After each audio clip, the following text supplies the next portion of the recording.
Welcome to the stream. Trying something new this evening as I'll be watching the West Ham against Brentford game, discussing the next game week as well. So the game is about to start.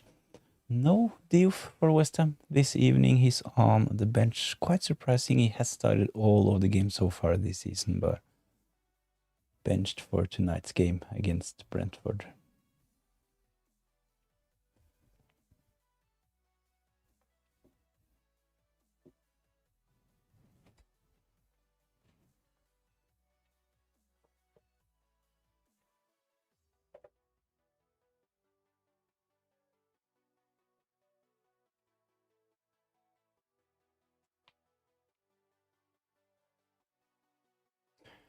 FPL Lisa, how is your game week going?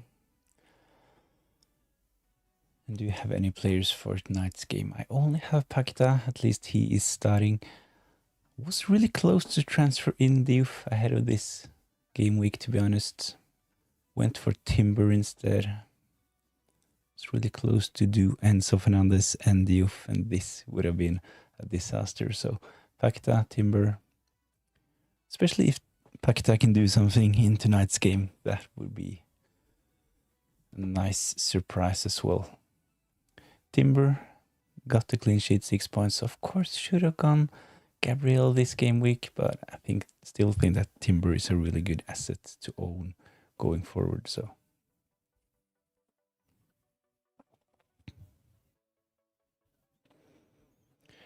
red arrow for FPL Lisa so far in this game week. I'm actually on a green arrow saved by the bench boost. Bench boost isn't really great. I have Dubravka with 9 points and Jai with 4. Really disappointing watching the Spurs game with Pedro Porro and Van de Ven. I also have Fabian Schär in my team. He did not play in game week 7, so 0 points for him as well.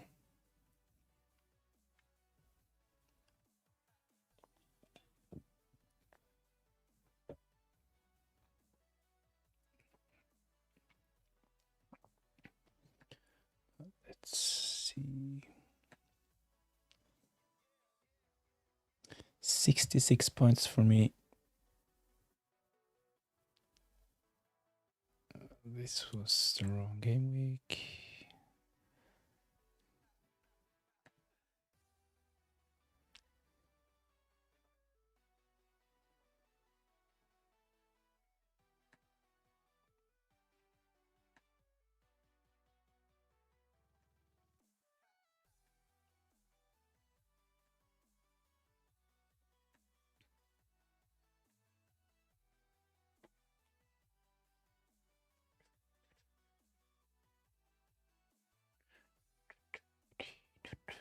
So this is my game week so far. Bit annoyed about that Sanchez yellow card, of course. Fabian Schär 0 points. Nice surprise from Mbumo, of course, scoring that early goal. I was really hoping for him to maybe deliver a brace, but I'll take 9 points from that game. Anytime. Kudus, he has looked so good in recent game weeks, but it was his teammate Mateta that stole the headlines in game week 8. Sorry about the Timber pick. I think that Timber, it really made sense. It was a really close call between Timber and Gabriel, and now at least I have some more funds in the bank to do other upgrades as well. I need to do something with Fabian Schär. If I sell him, I will have 6 million for replacement. Kukurea could have been interesting, but he's priced at 6.1 at the moment, so can't afford him. Really frustrating. Joe Pedro, another blank. He didn't really look that bad in the game, though. He looked fresh and sharp, so hopefully he can do something. I'm not going to sell Joe Pedro ahead of game week 9. Will keep him in my team. Of course, Erling Haaland scored a brace. Wasn't really that much involved, especially in the first half, but 2 goals from him. And as with Joe Pedro, Gyökeres, really frustrating watch. He did not look good in that game.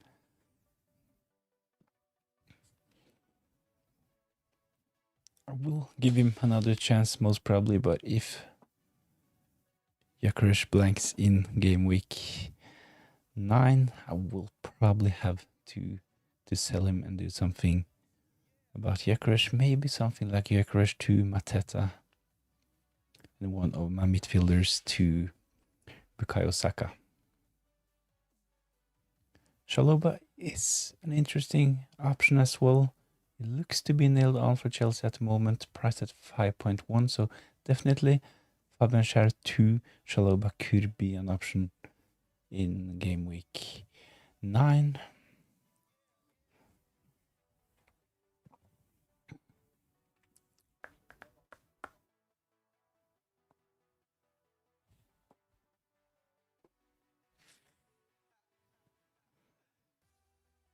There are a couple of players in my team I want to get rid of at the moment. As mentioned, Fabian Schär. I have Pedro Porro as well.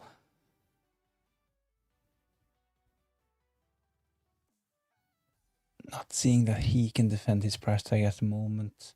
We'll probably just keep Van de Ven, decent value, and I brought in Van de Ven at 4.5, so some value tied up in Van de Ven, but Pedro Porro, he will probably be sold soon.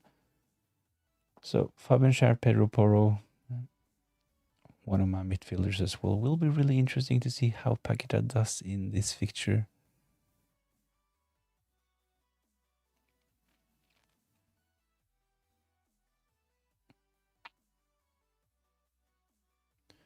Brentford with a chance. Schade.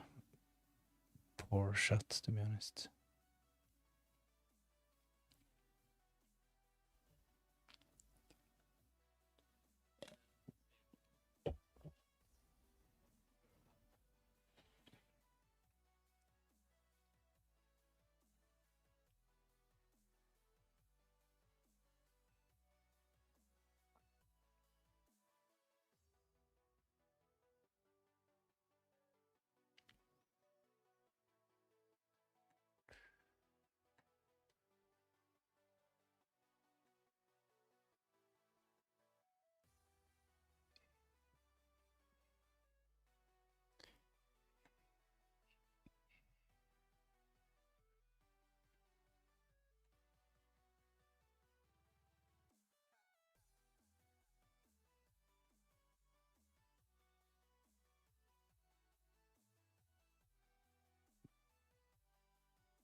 FPL is, I need Paqueta to score today. Yeah, me too. I would really love Paqueta return in this fixture. I think West Ham, they have had the best start to this game. We're only 7 minutes in, but hopefully West Ham can get a penalty. That would be great. So looking at my midfield, actually only 2 players returning so far, Mbumo and Holland. So blanks from Joao Pedro, Gyökeres, Kudus, Sar. So a new blank from Paquetá would be a bit frustrating. So NGI, he actually picked up defensive contribution points. He looked really, really good in the fixture against Man City. Of course, no attacking returns, but I think that NGI was one of the best players on the pitch in that game. So glad I kept NGI. I was close to selling NGI to bring in Enzo Fernandez, but really, really glad I saved that transfer.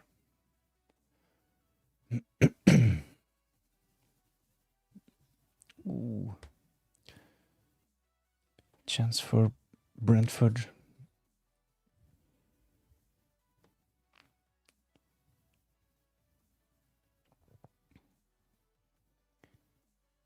Give each other with another chance. I think that he at some point can become an interesting FPL option when the fixtures gets better for Brentford. He might actually be a potential differential for our FPL teams.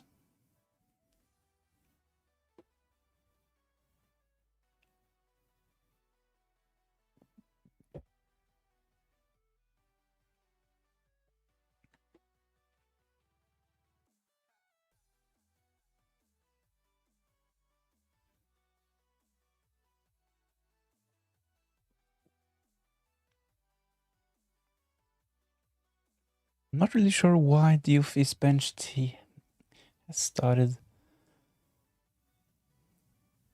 7 game weeks in a row and he played most of the games in preseason as well, so I'm not really sure why he is not starting this game week. So he's on the bench, so it's unlikely that he is injured. They don't have Europe, so it's a bit unlikely that he's rested as well. So I'm not really sure why Diouf is on the bench. Need to get some more information about Diouf. He's actually one I'm really considering to bring in soon. I think that he has looked really good. He has delivered 3 assists. Ooh, corner for West Ham.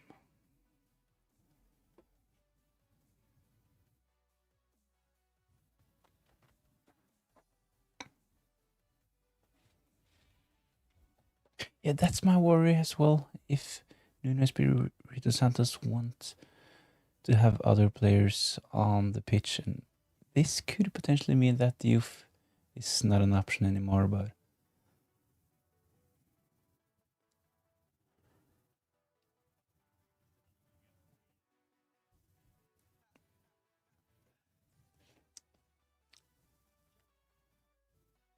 yeah, there might be something in the youth's game that Nuno doesn't like, so he might fancy picking other players. So we'll have to monitor the youth, potentially see what Nuno says about him after the game or ahead of the next deadline in game week 9.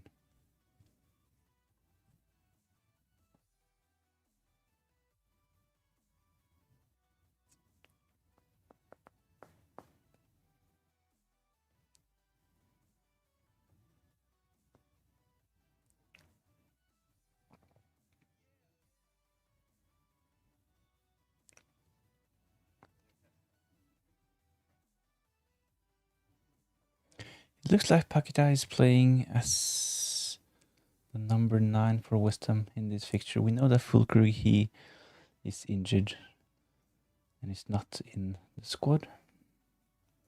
Jared Bowen playing on the right wing. Somerville on the other side. Paquetá is like false 9 in this fixture, at least in the first 10 minutes of the game.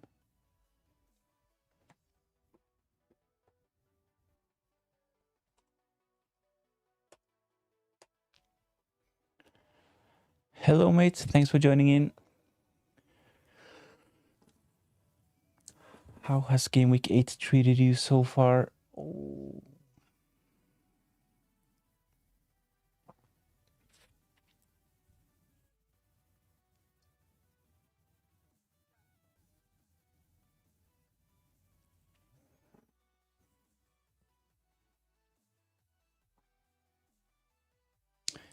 74 points, quite happy, jumped from 2.8 million from 3.5. That's a decent green arrow.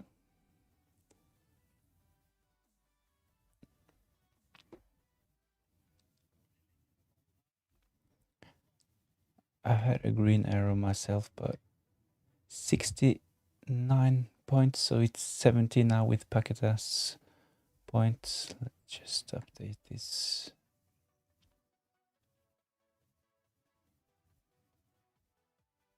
So 70 points.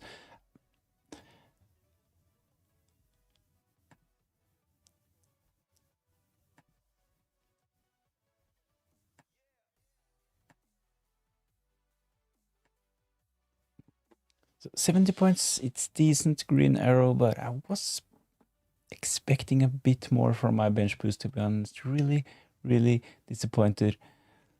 But Pedro Porro found the fan only picking up 1 point between them. Fabian Schär as well, no minutes, so kind of waste playing my bench boost when having a player that did not play a single minute. So Pedro Porro, he would have been in my starting 11 after the auto subs, so the bench is actually only 13 points. So 9 from Dubravka, 4 from NGI, blank from Fabian Schär, 0 points, 0 points from Van de Ven as well, so 13 points for my bench boost. It's not terrible. So Dubravka, he is definitely saving this bench boost. It was a nice surprise seeing that NGI picked up defensive contribution points. Ooh. Against Man City as well. I just talked about NGI in that picture. He looked really, really good. Hopefully he can continue delivering in game week 9.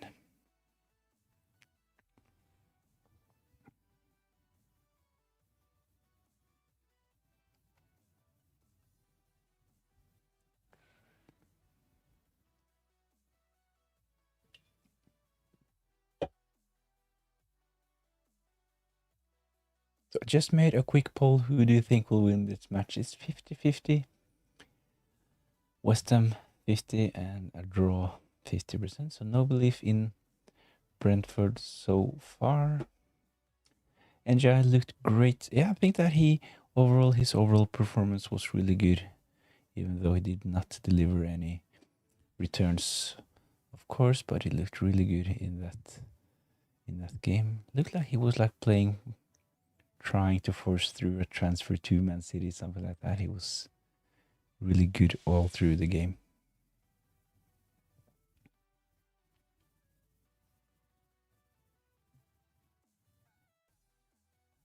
So no big chances in this game so far. Brentford, they have had a couple of small chances with Schade, but West Ham, they have probably been the best team, had the most of the ball.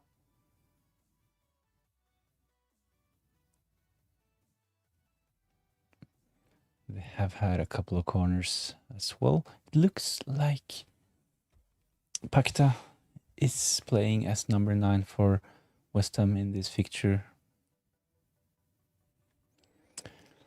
I posted my squad, please check. Let's have a look. Just need to refresh this. Let's see what we'll find.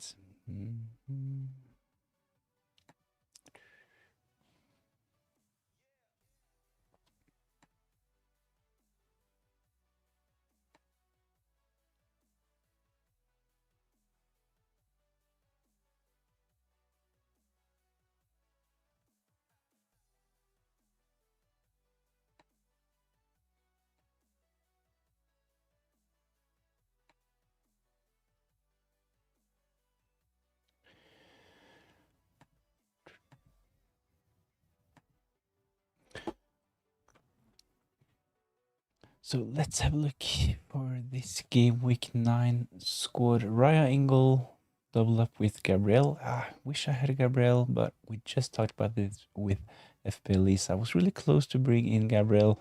Was between Gabriel, Timber, and Diouf. Glad I went Timber instead of Diouf. Of course, he is for some reason benched. Oh, big chance for Brentford. Thiago Igor got close.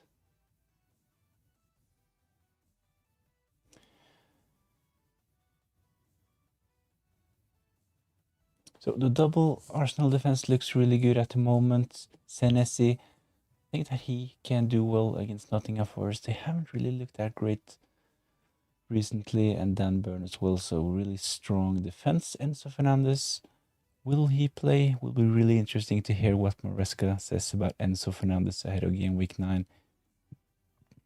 We didn't get much information ahead of game week 8. There were a lot of disappointed managers who brought in Enzo Fernandez last game week, but I think that he will be fine. Maresca said it was only a small issue with Enzo, so I think that he probably was given a rest because he had traveled and played for Argentina as well during the international break. So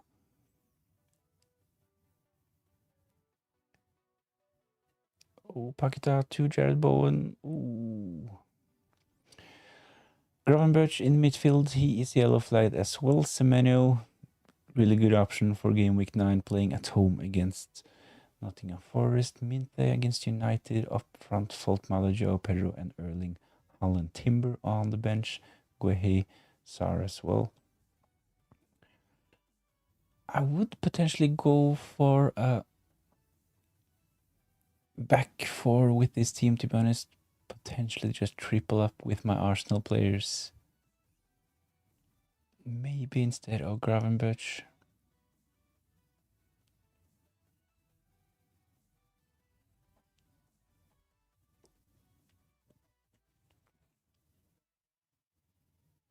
Of course, tripling up on Arsenal defense would be really, really annoying if Crystal Palace does get a goal against them, but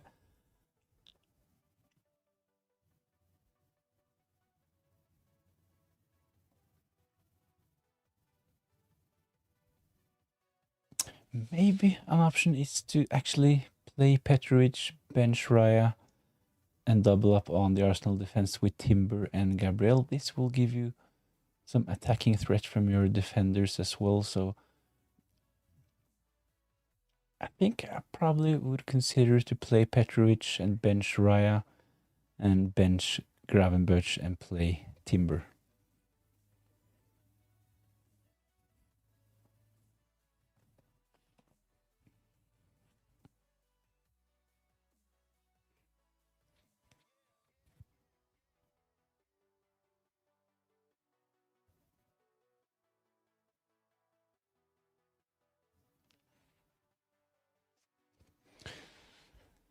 Looks like Zuzek is injured. Maybe he will have to be replaced. Doesn't really look good for Thomas Zuzek.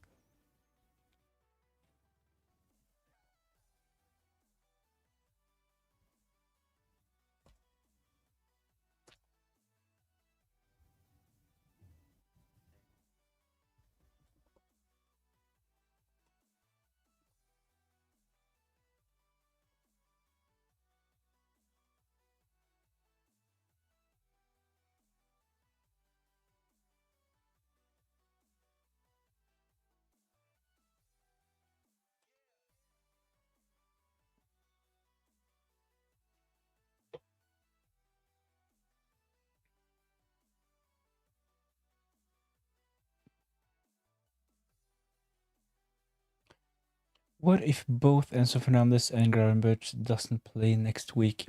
I think I would put Sar at least ahead of Guehi on in the bench order. So if Enzo Fernandez and Gravenberch does not play, at least you will have Sar coming in. He's not a terrible option, to be honest. He will start for Crystal Palace, and of course they might get a goal against Arsenal. So unless we get any more injuries to this team, I think it's probably good to go. Minte, decent option against Man United.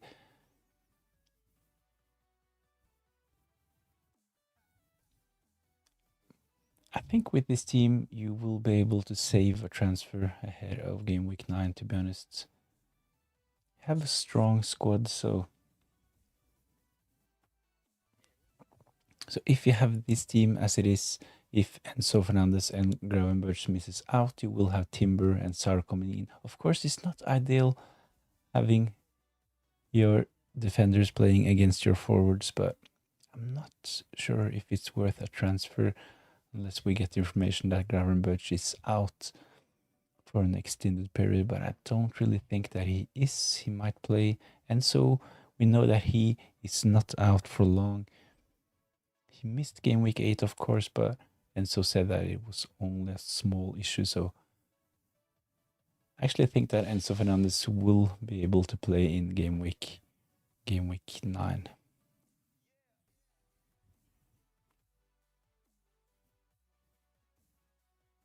But of course, we might get some news during this week, and we will most certainly get more information in the press conference on Thursday and Friday ahead of the next deadline. So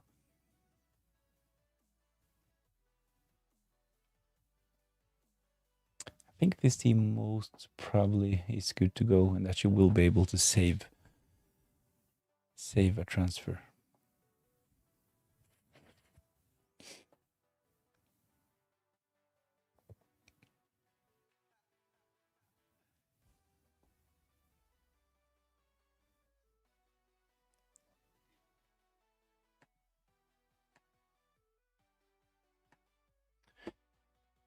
Thanks for the suggestions. No worries. Hopefully you'll get another green arrow for game week 9.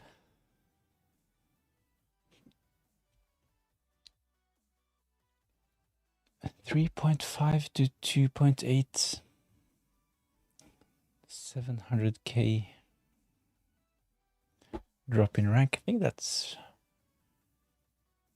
pretty decent.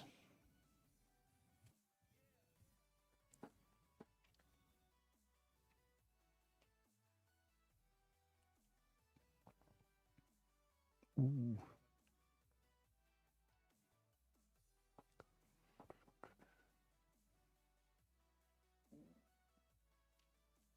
So after a good start for West Ham, I think that Brentford, they have looked the better team in the last minutes of this game.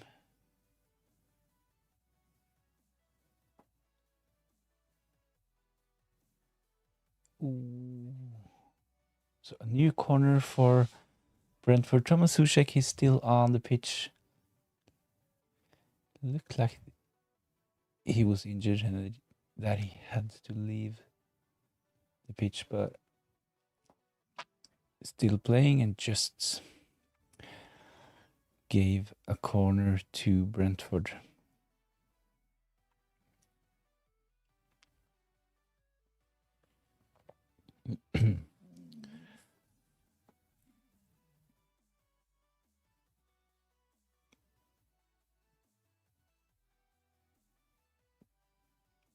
So as mentioned, it looks like Paqueta is playing as number 9 for West Ham. At least he is the one who's first in the press. Ooh.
So Brentford, they have been solid for the last 15 minutes. No big chances for West Ham. So West Ham, they started the game quite good. Had a couple of, not big, but at least they had a couple of chances and a couple of corners as well.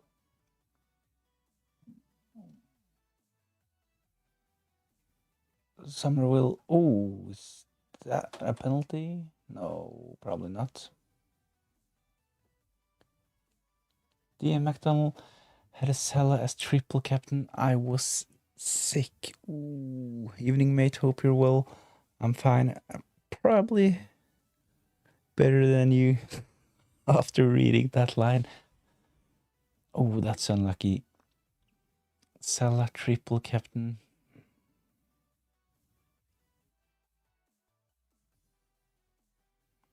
Got 2 points right, so 6 points. Mo Salah triple captain. I think West Ham maybe and probably should have had a pen. Somerville, he was fouled. But it was not given. So corner to Brentford. Ah, Salah triple captain. Ooh, that's unlucky.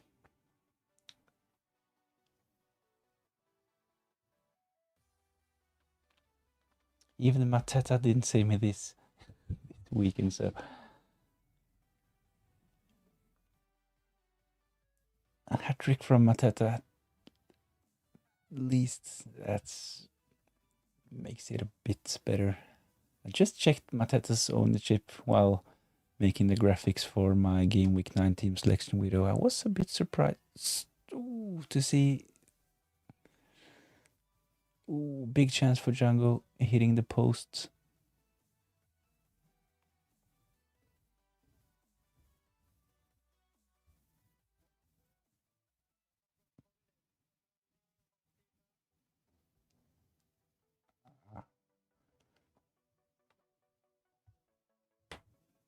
Could potentially have been an offside on Thiago Igor hitting the post. So we had Mateta, Gabriel.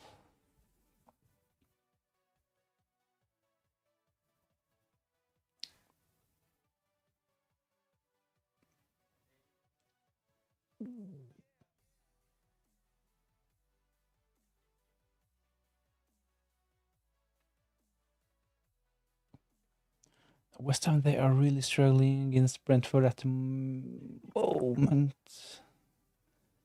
Save from Areola, new corner for Brentford. So after a decent start for West Ham, Brentford, they have been by far the best team for the last 20 minutes of this game. Had a couple of big chances now. Areola just making a save, giving Brentford a corner. But Gabriel, great game for him. Clean sheets, got the assist.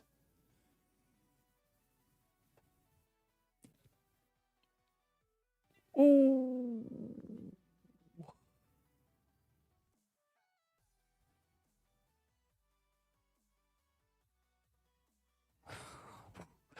Brentford really close again. I think we will get a Brentford goal in this game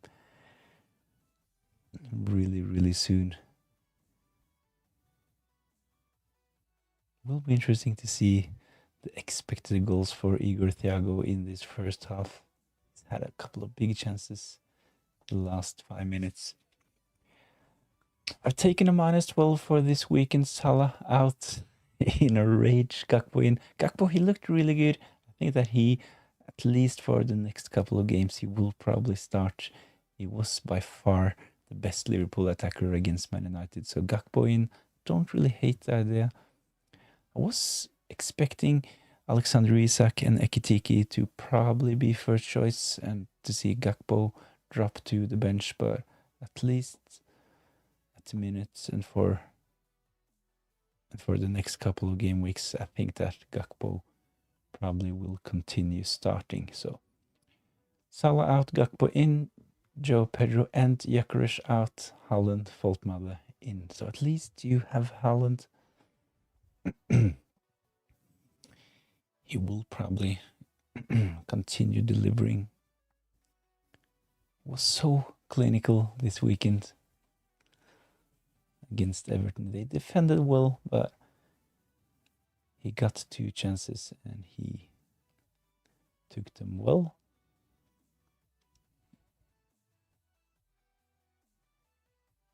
I had Guehi as well. I took him out for Truffert this week with Palace away at Arsenal. Yeah, not a great fixture for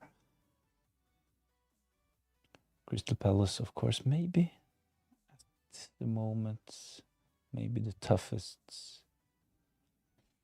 fixture, playing away against Arsenal. So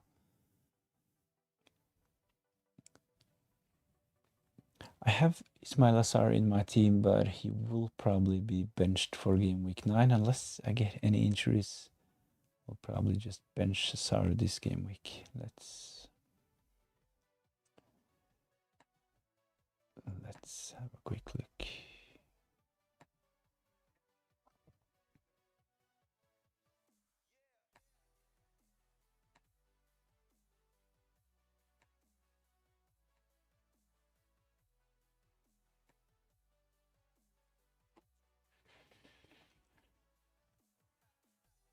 Planning on bench boosting too, with Leeds at home to West Ham and Burnley away at Wolves. Yeah, it's a really good week to bench boost. I was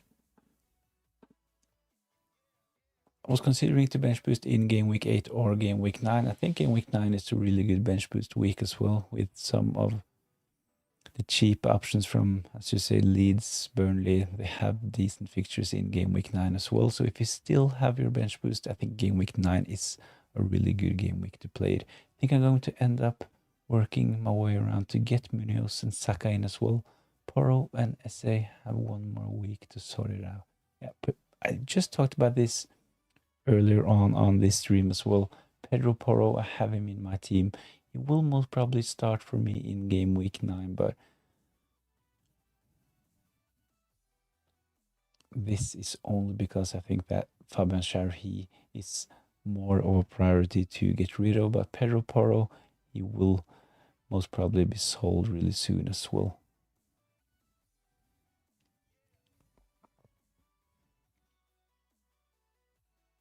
So I'm not really satisfied with my team ahead of game week 9. I have some players playing against each other. So Pedro Porro playing against NGI. This is not ideal.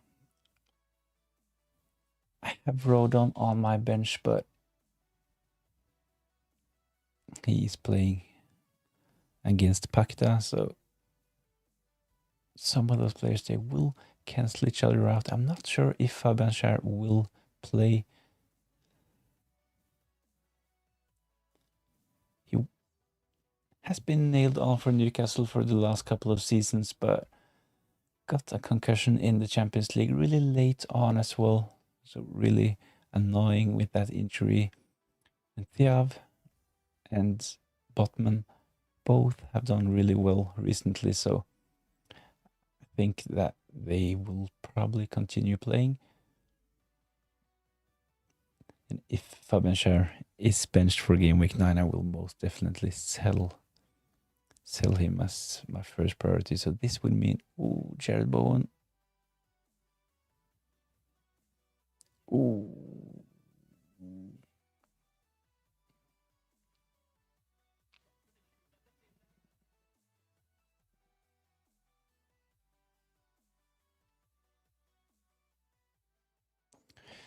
Pedro Porro not getting as many assists or clean sheets as I would have liked. I totally agree. At the point where I brought Pedro Porro into my team, I was expecting him to be a bit more involved in the set pieces for Spurs, to be honest, but the inclusion of Xavi Simons have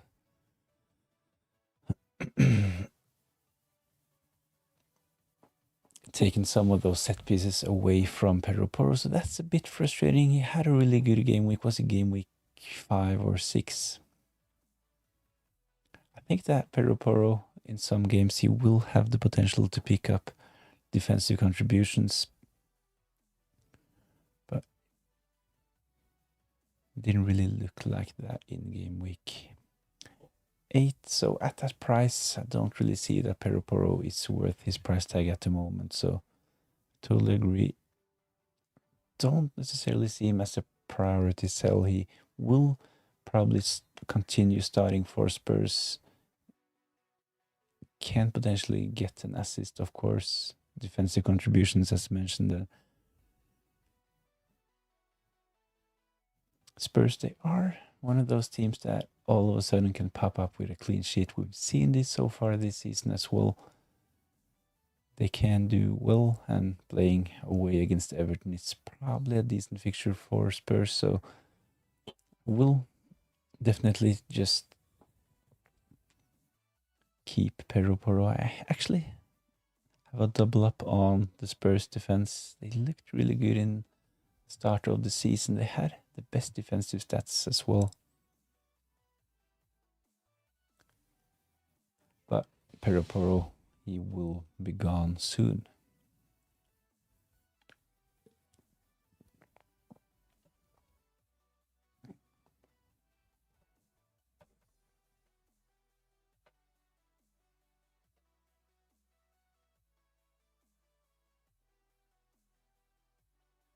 So a new corner for Brentford.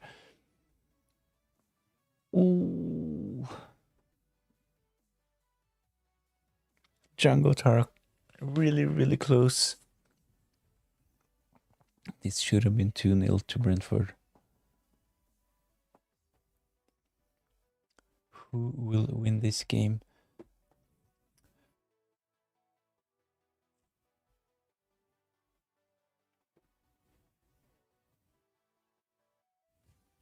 West Ham 20%, Brentford 40, and a draw 40%. I agree with the poll on this one. At the moment, it doesn't really look like West Ham.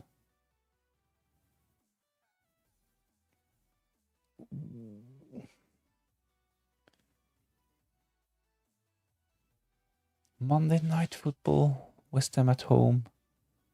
Was expecting a bit more from them, to be honest. Still 5 minutes to go in the first half, but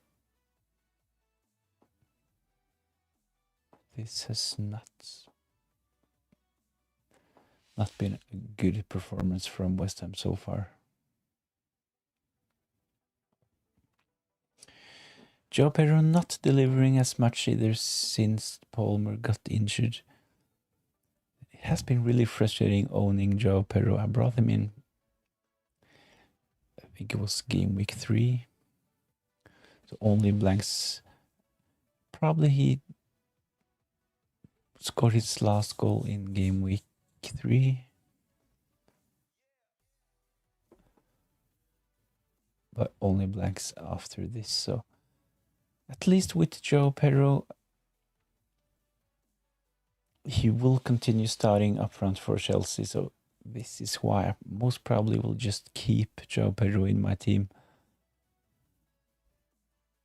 He might potentially be on penalties as well, especially if Enzo Fernandez will miss game week 9. We know that Cole Palmer, the first choice penalty taker, he is injured. We know that Enzo Fernandez is next in line, but he might not start game week 9, or he might see limited minutes. Ooh.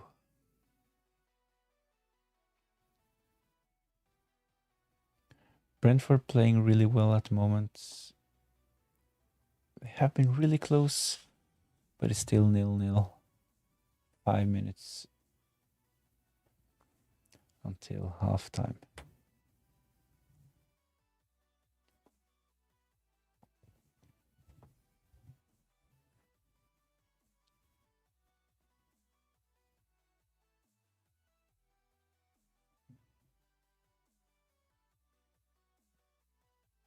Oh, schade.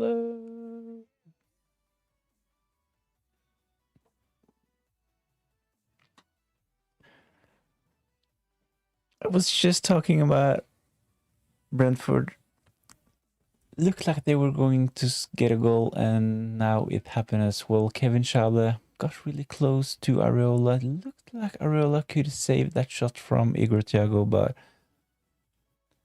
was not able to keep it out. So it's 1-0 to Brentford. So West Ham, after a decent start, first 5 to 10 minutes, West Ham, they looked like the better team, but for the last 30 minutes, Brentford, they have been really, really good.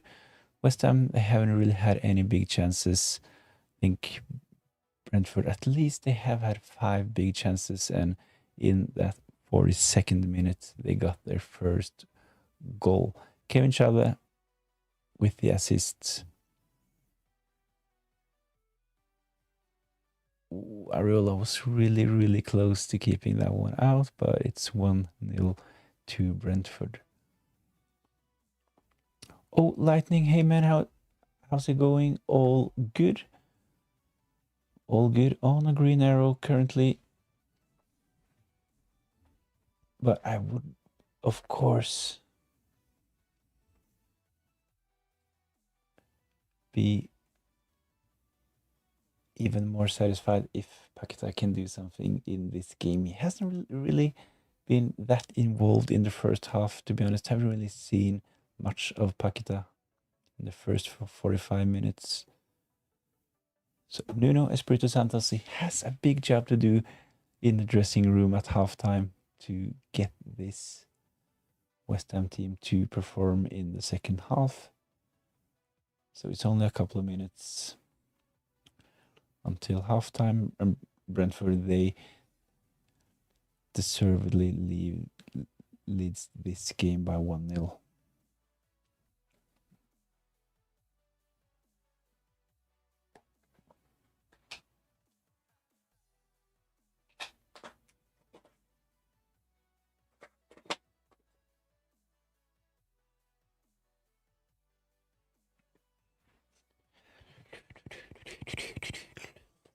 It's Ash, by the way. I don't know what it says. I think this has happened before. You have 2 different accounts on YouTube or something.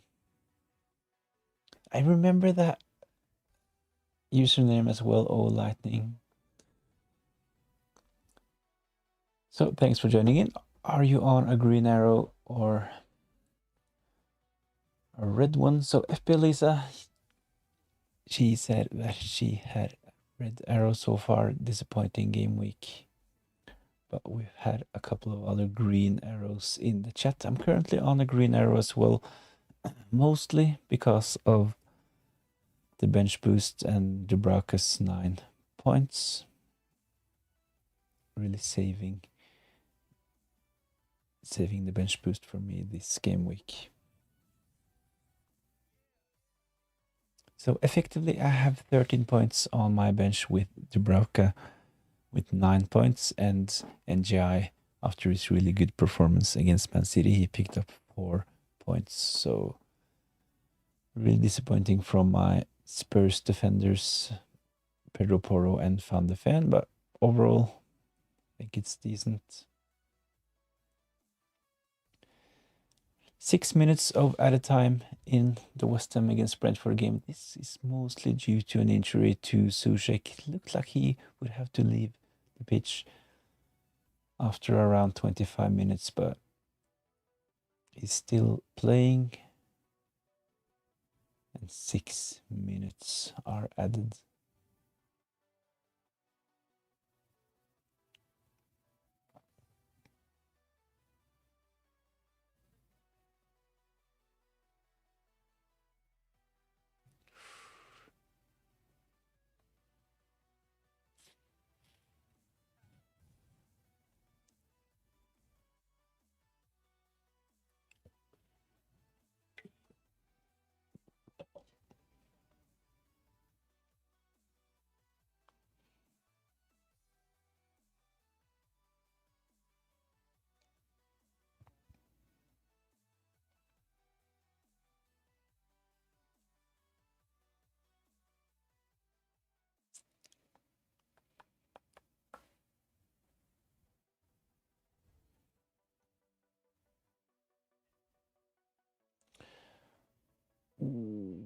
Jared Bowen trying.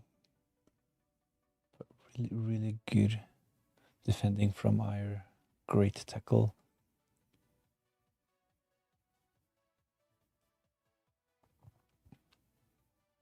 So still a couple of minutes for West Ham to do something in this first half. 6 minutes of added time.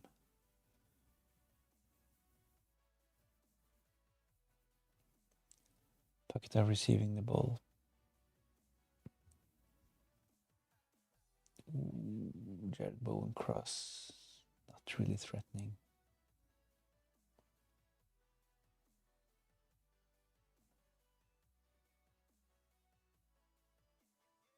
So for the last 5 minutes after the Brentford goal, West Ham looked a bit better.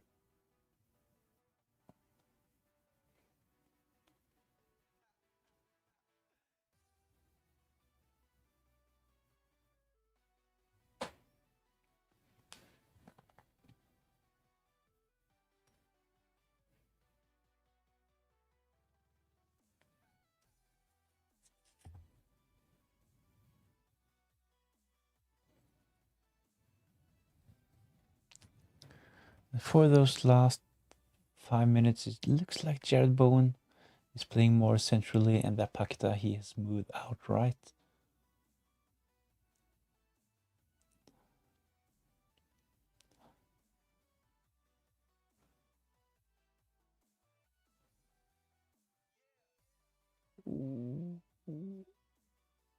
Jared Bowen shot. Oh, Jared Bowen getting close. It's close to 50 minutes played, 6 minutes of added time. Jared Bowen with a shot from the edge of the box.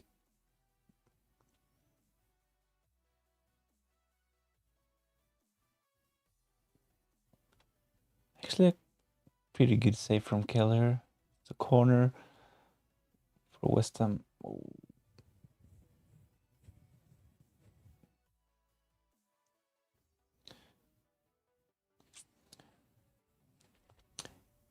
New corner for West Ham. This will be one of the last things that happens. Taking it short.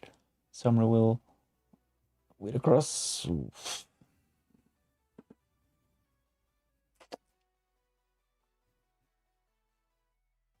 But at least positive minutes from West Ham right before halftime. So to summarize the first half, I think that West Ham they look good in the first 5 minutes and they have done well in the last 5 minutes. But Brentford they have been by far the better team. Should probably have scored a couple of more goals, to be honest. Igor Thiago scoring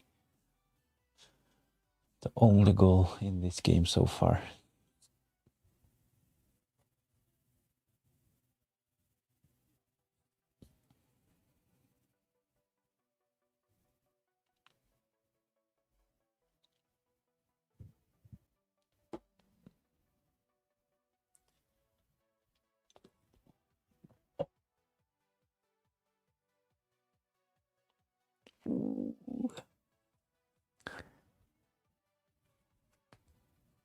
Once again, same player. Really good finish from Thiago there. So it's 2-0 to Brentford. This is actually after the added time. Nuno Espirito Santos, he looks so disappointed. West Ham at home with Nuno, they have looked good in recent game weeks. I brought in Paqueta this game week, but hasn't really been involved in the first half. West Ham, they don't look good. No offside, so this goal will count. Really calm finish from Igor Thiago. Who owns Thiago? Not me. So is West Ham once again a team to target? I thought that they looked a bit better for the last couple of game weeks, but there is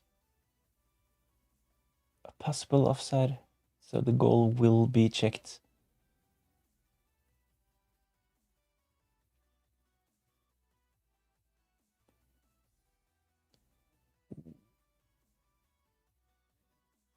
It's a really close call.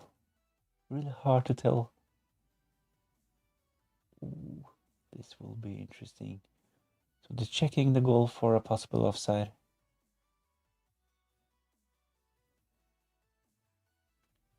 The thing is that if this goal gets disallowed, it will give a huge boost for West Ham. So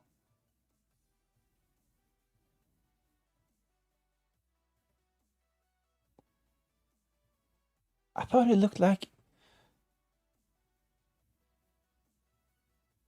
So it was the first. Yeah. So it looked like Thiago was clearly onside, and he was, but it was earlier on in the same attack that he actually was offside. So VAR checked the goal for a possible offside, and it's still 1-0 to Brentford. The goal is disallowed. A really great goal from Thiago, but ooh, he will be really disappointed with that offside, to be honest, because he didn't really need to be offside for that. Oh, so hopefully this can be a boost for West Ham. They're only 1-0 down. But really disappointing performance from West Ham. They looked good in the first 5 minutes, as mentioned. They actually looked a bit better at the end of the first half, but Brentford, they got really close to 2-0, but VAR intervened and the goal is disallowed.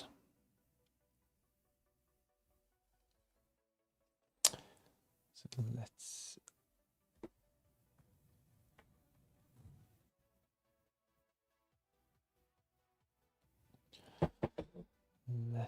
update the text.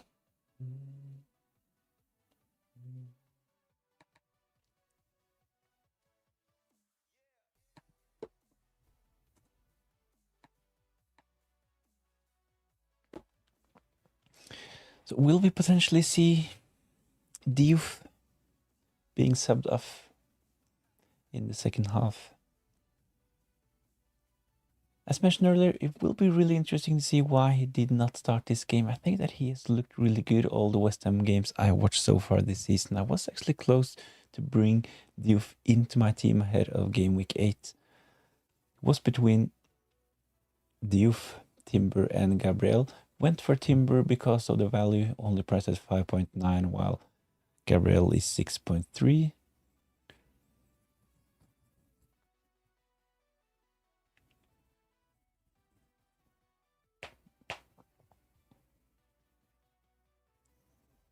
So this leaves me with 0.6 in the bank. Let's have a look at my transfer options this game week. My first priority sell at the moment is Fabian Schär.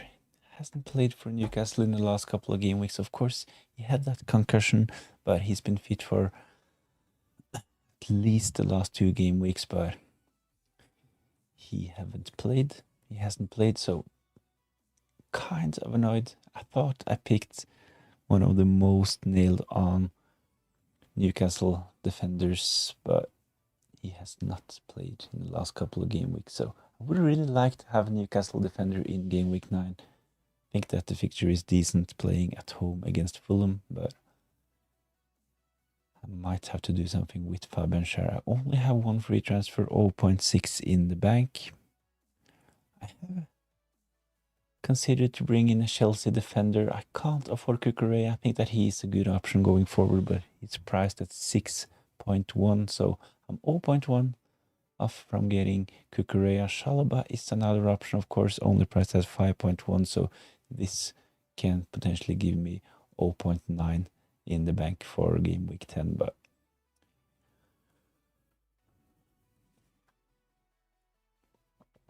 3 game weeks ago, I did Munoz and King to Romero and Reinders. Worst decision I've ever made because I was going to just bring in Gabriel. He's hurting me every week.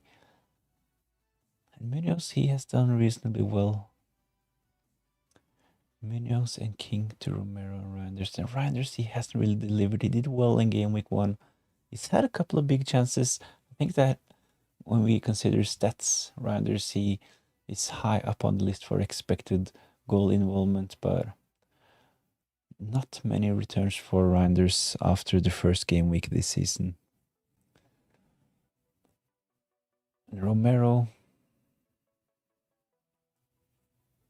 really unlucky though, he got injured during the warm-up in game week 8. I was a bit frustrated by this as well because I knew I had a double Spurs defense myself with Van de Ven and Pedro Porro. So at the moment I got the news that Romero would not play that fixture, I was kind of expecting Spurs to concede, to be honest. So this was a bit unlucky for both Romero owners and everyone who had a Spurs defender for game week 8. 1 Ikwan, Gyökeres, 2 Krupi Jr. I think at least he's priced at 4.5, right? Did really well in game week 8. Injury to Evan Nilsson as well. He could potentially be a really good asset going forward. So Donnarumma, Ingol, Senesi, Byrne, Timber, and Chalobah in defense. Semenyo, Enzo Fernandez, Paqueta in midfield, and up front Haaland, Voltmada, and Gyökeres. On the bench, Ref, Tarkovsky, Grealish, and Anthony. Should I bench boost? I have 5 free transfers. Who should I change? Need to change because I have 5 free transfers. Yeah. So if you don't use a transfer ahead of game week 9, you will still be on 5 transfers. So definitely think you should make a transfer this game week. But let's see if there are any good options for this team.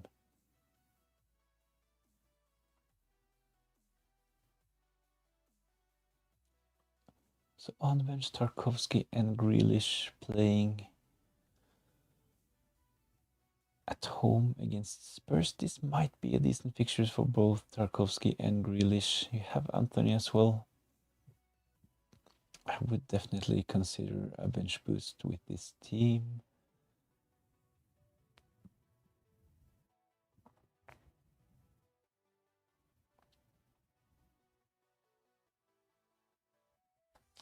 So I would be really tempted to do something like Gyökeres to Krupi Jr. and Grealish to Saka. I think this would strengthen your team, and you can easily play the bench boost after making those moves. And you will potentially have 4 free transfers heading into game week 10 as well after just using 2 transfers. So if it's possible to do something like Gyökeres and Grealish to Krupi Jr. and Saka, and this will give you a good captain option for game week 10 as well, when Arsenal will play at home against Burnley. Is it at home? Maybe it's away.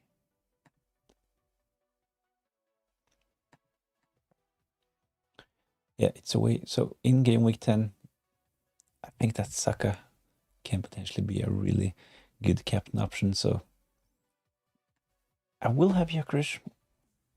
At the moment, I have Gyökeres. I will maybe have Gyökeres still in game week 10, but I will not give him the captain's armband after watching the last couple of Arsenal games. He hasn't impressed for Sweden either, so I don't see Gyökeres as a captain option at the moment, but Saka,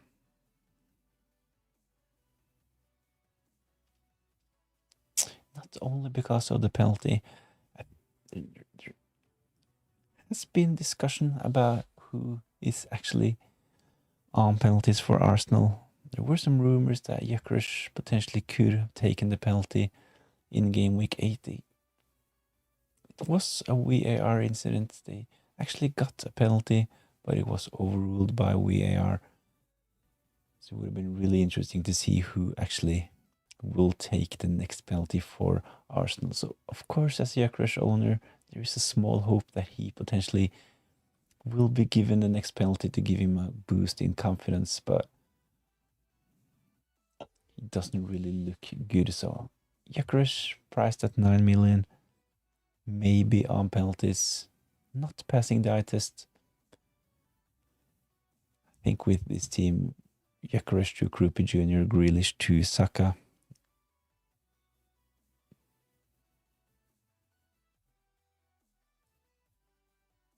This is definitely something to consider. So Brentford, they are 1 up against West Ham. West Ham have not looked great in the first half. They had a decent start first 5 minutes. Looked a bit better after Brentford taking the lead, but Brentford, they should probably have had a couple of extra goals in the first half. Bit unlucky, Igor Thiago got a goal ruled out because of an offside.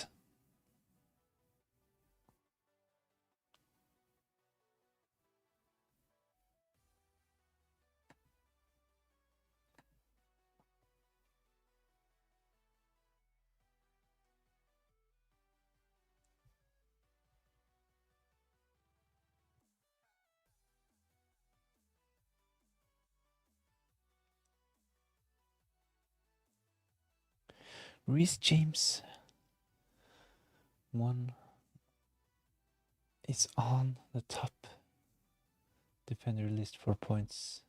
37 points for Reece James. Is this the season where he actually can stay fit?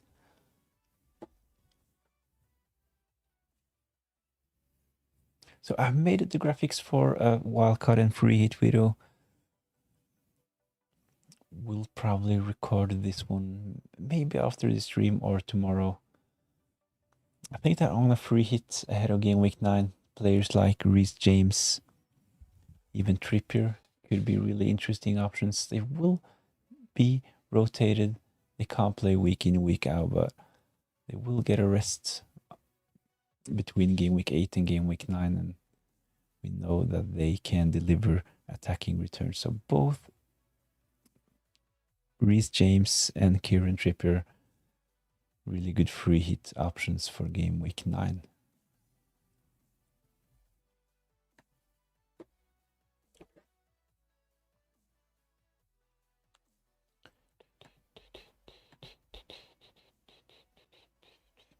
So if you want your team reviewed, or if you want to brag about your game week 8 score, post a picture of your team under my latest post on X.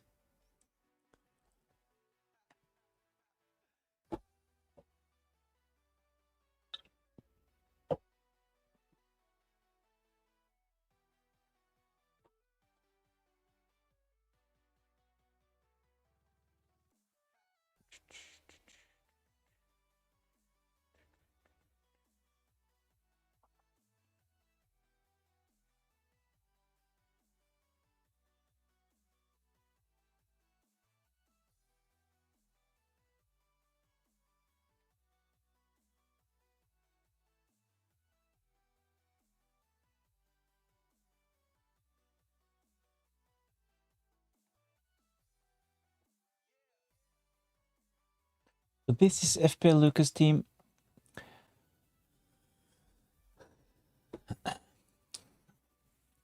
This is FPL Luca on X. O Lightning in the chat. 4 free transfers, nothing in the bank. So let's see. Raya in goal, Dubravka on the bench. Virgil van Dijk against Brentford. Senesi and Romero. Hopefully Romero will be fit to play.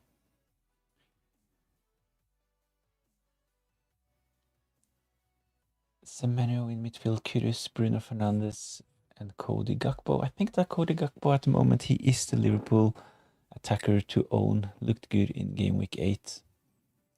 decent value as well. He will potentially continue starting. He's in form. He passes the eye test, and I think that at the moment Gakpo is a good option.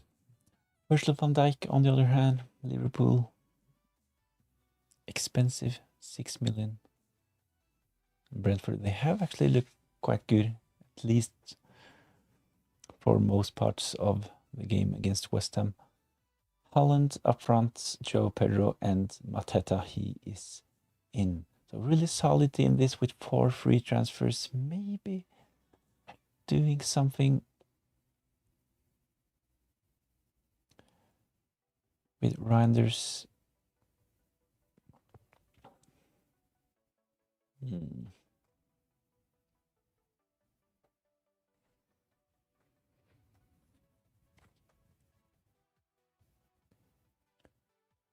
Would like to try and add an extra Gakpo should hold, yeah. I think he hit the post at least twice.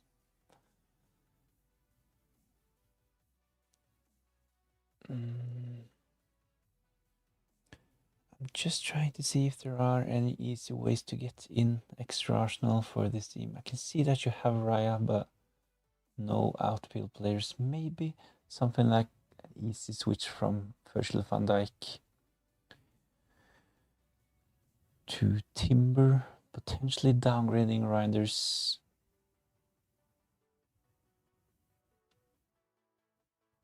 Maybe just to Josh King to have more funds to put in your starting 11. So Reinders to Josh King, Van Dijk to Gabriel is an option, seeing that you have 4 free transfers.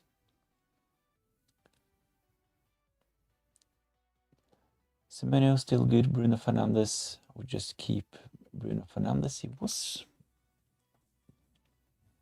transferred out by a lot ahead of game week 8. But I think that it looks really good on paper. Bruno Fernandes at home against Brighton. Gakpo, we talked about him. I would just keep Gakpo. You have Mateta, of course, not the best fixture playing away against Arsenal. I talked about this earlier as well. Probably the most difficult fixture there is at the moment, but it looks really good. He will start. He is on penalties. He will play close to 90 minutes week in, week out. So Mateta, a really good option. Joe Pedro, of course, one of the most transferred out players ahead of game week 9 as well. He was ahead of game week 8. But do you think starting Mateta is okay? Definitely. I will most probably bench my Crystal Palace attacker. I have Sar on the bench at the moment, but seeing that Mateta is their penalty taker, I would just keep him in my starting 11.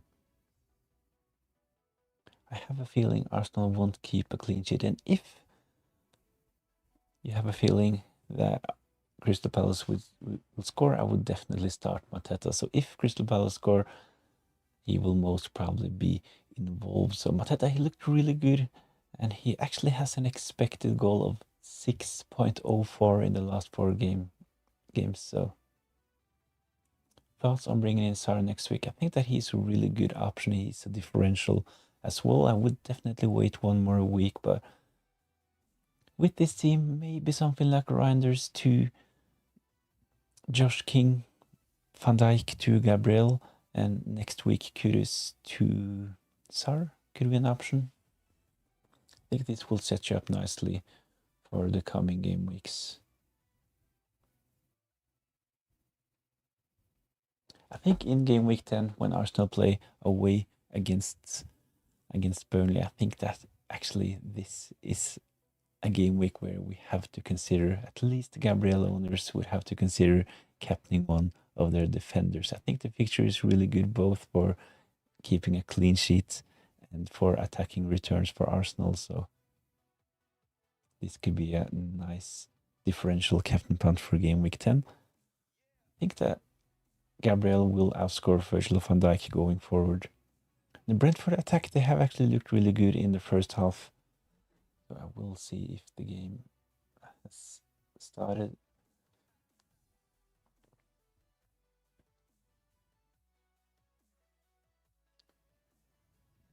So second half is underway. I actually forgot to put the game on. I'm streaming the game on my phone, so turn it off at halftime to save some power, but it's 49 minutes played, still 1-0 to Brentford.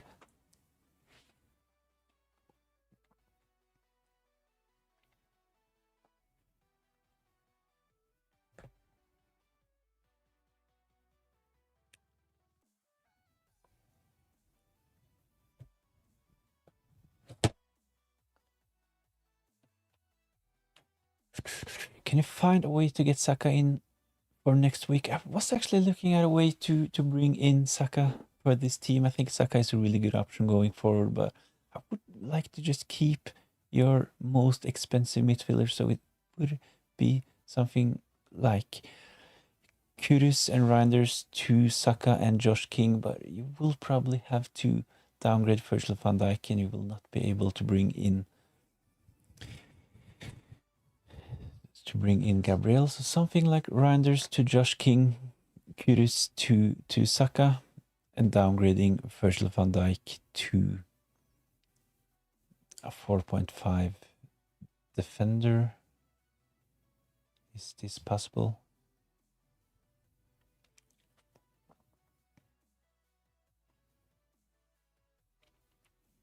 Suddenly forward's been a hard choice. Krupi, Welbeck, Mateta, Thiago, all great options. Kind of hard to choose beside Holland and Voltmade. I think that there are a lot of good options up front at the moment.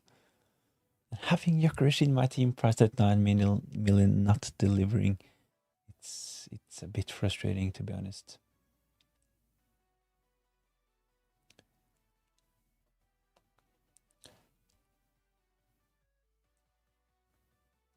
But to get Saka into this team, check if it's possible to do something like Reinders to Josh King, Virgil van Dijk downgrade to a 4.5, and hopefully this will be enough to upgrade Kudus to Saka. I would be interested to just keep Bruno Fernandes. Of course, a really easy option is to sell Bruno and bring in Saka by downgrading Reinders to Josh King or Virgil van Dijk to a 4.5. But at the moment, I would just keep Bruno Fernandes, to be honest. So, hey bro, how are you? Just fine. Trying something new this evening, trying to like have a watch along while also discussing FPL. Brentford, the second half just started, and Brentford, they are 1-0 up against West Ham. So West Ham, decent first 5 minutes, but Brentford, they have been the better team so far. I have Paqueta in this fixture, so I'm a bit disappointed about West Ham's performance, to be honest. Thoughts on Enzo going forward? I think Enzo Fernandez is a really, really good option. I was close to bring Enzo in ahead of game week 8, but dodged the bullet. He was yellow flagged, so I just kept. So I went for Paqueta instead. I sold Rodgers. Really frustrating to see Rodgers get his first goal of the season. I've had him in my team for so long, but it is what it is. Hopefully Paqueta can do something. Still 45 minutes left in this game, so Paqueta, he might match Rodgers and his score for game week 8.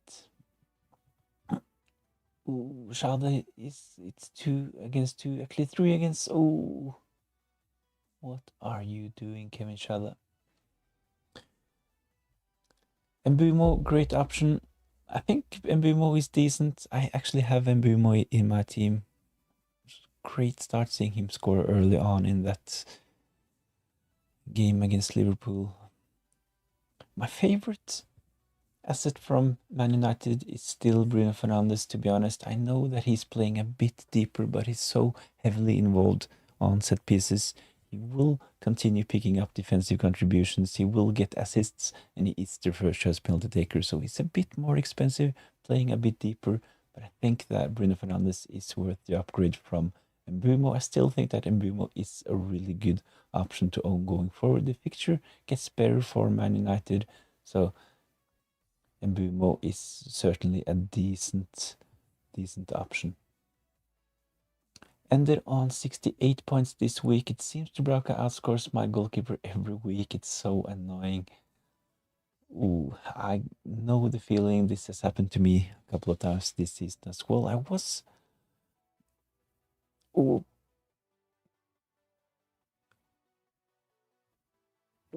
Zurich shot, but it's saved by Kelleher.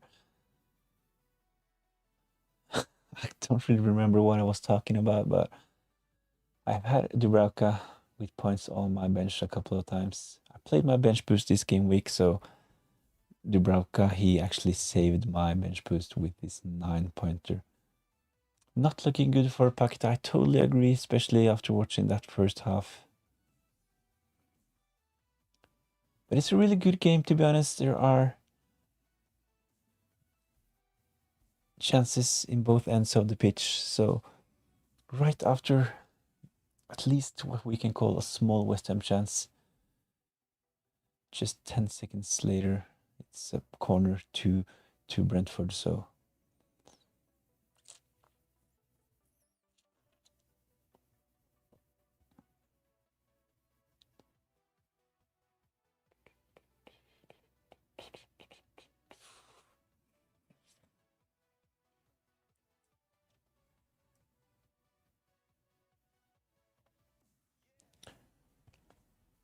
So nothing comes out of that corner. Sushek, he is heading it. And it's a throw-in. So there have been so many long throw-ins this season. I think it's... Of course, we've seen teams create chances on those long throw-ins, but I think it's taking a bit too long for the ball to get into play. So Areola picks up the ball. Can West Ham...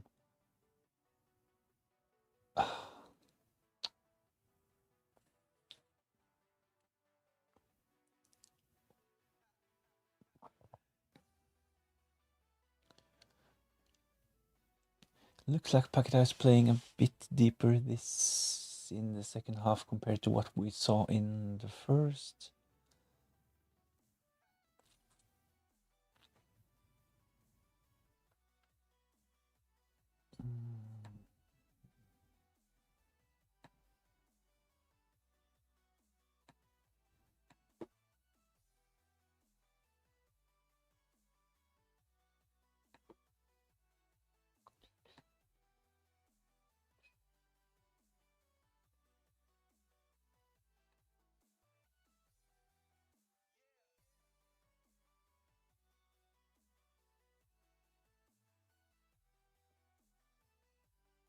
Oof.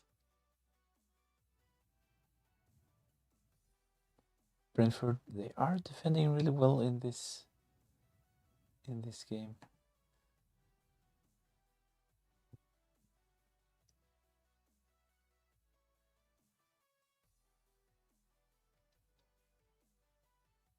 So a triple substitution for West Ham. Kyle Walker-Peters, Oliver Scarles, and Mateus Fernandes all leaving the pitch, and Mavropanos, Wan-Bissaka, and Diouf. So 3 defensive transfers for West Ham.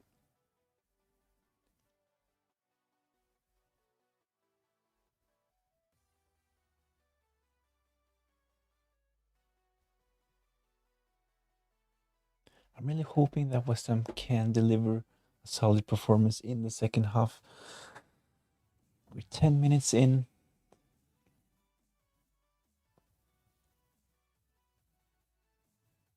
But it doesn't really look like West Ham can put any pressure on Brentford so far. But would you consider moving on Van Dijk soon?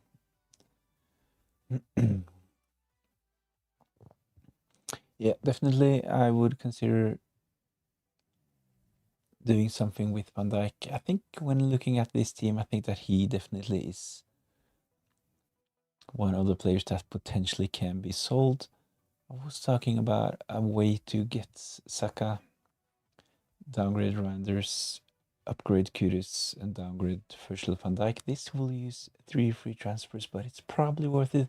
Will give a really good captain option in game week 10 when Arsenal play away against Burnley. So this is something to consider.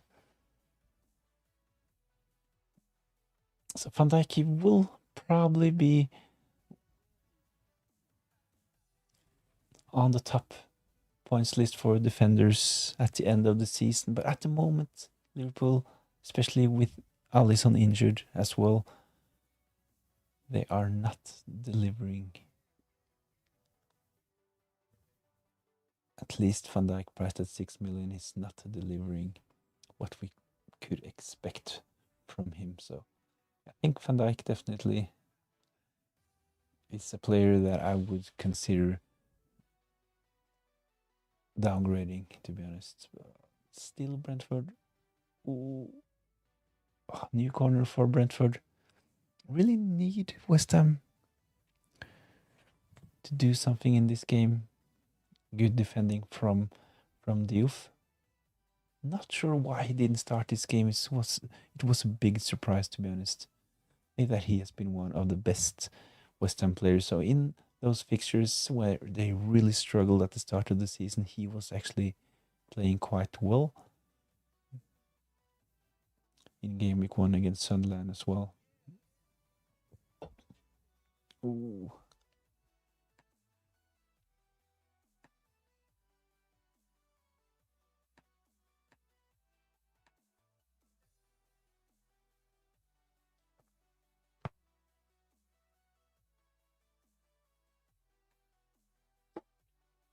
Top 3 captains for next week. So obviously Erling Haaland, he will be the most captain player in game week 9, so he is the safest option as well.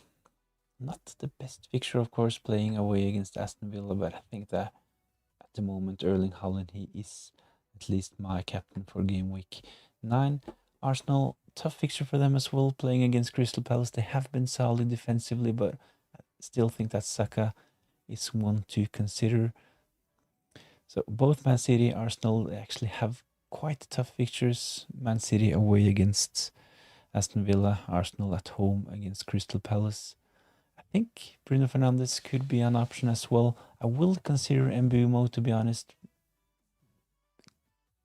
Really close for Brentford again. Oh, hit the post. I will consider Mbumo. I will have a look at Brighton's defensive stats.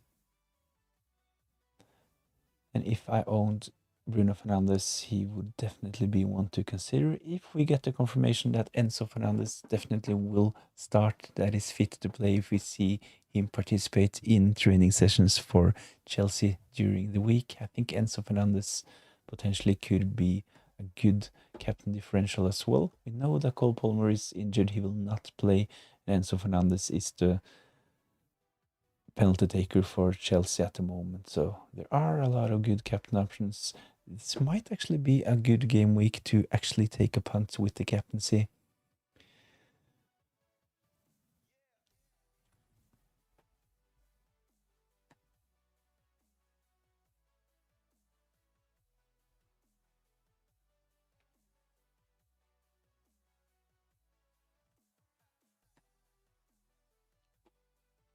Of course, if you want to take a punt, I think Voltmada at home against Fulham is a decent option as well.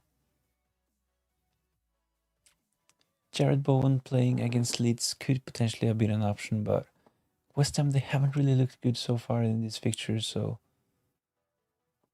I wouldn't be that tempted by Jared Bowen, to be honest. But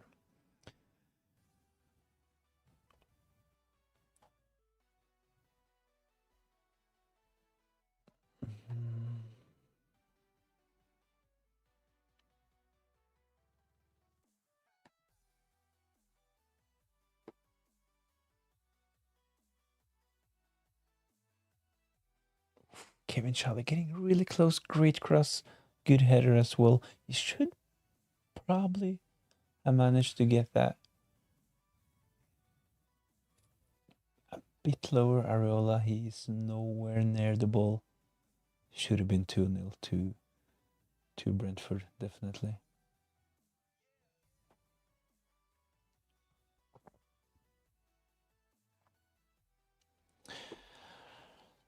Considering any Brighton players with their nice run coming up, I think Minta is a decent option.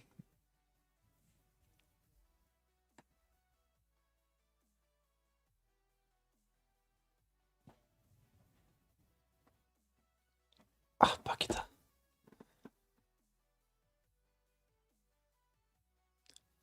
So I watched a lot of West Ham games so far this season. I haven't really seen Paqueta this bad, to be honest.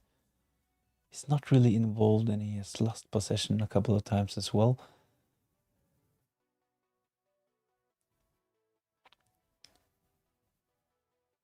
I think that for Paqueta to do something in this game, West Ham would need a penalty.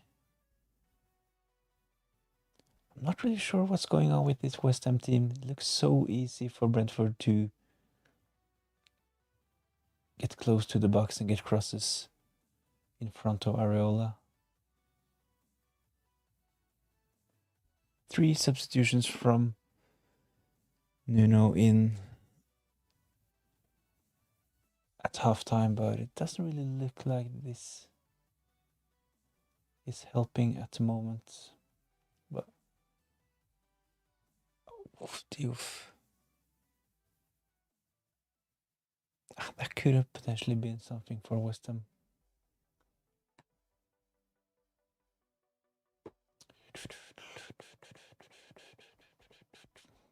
So considering any Brighton players, as mentioned, I think Minte could be a decent option. I haven't really looked that much into the West Ham options. Mitoma is always one of their best FPL assets, of course, but he has been injured, so I'm not really considering him. Welbeck, really good performance in game week 8, so he could potentially become a differential, especially if... Oh, great pass. This will be goal. Oh, great save from Areola. It's offside. Looks so easy for Brentford to create chances at the moment. I'm not really sure what is going on with West Ham.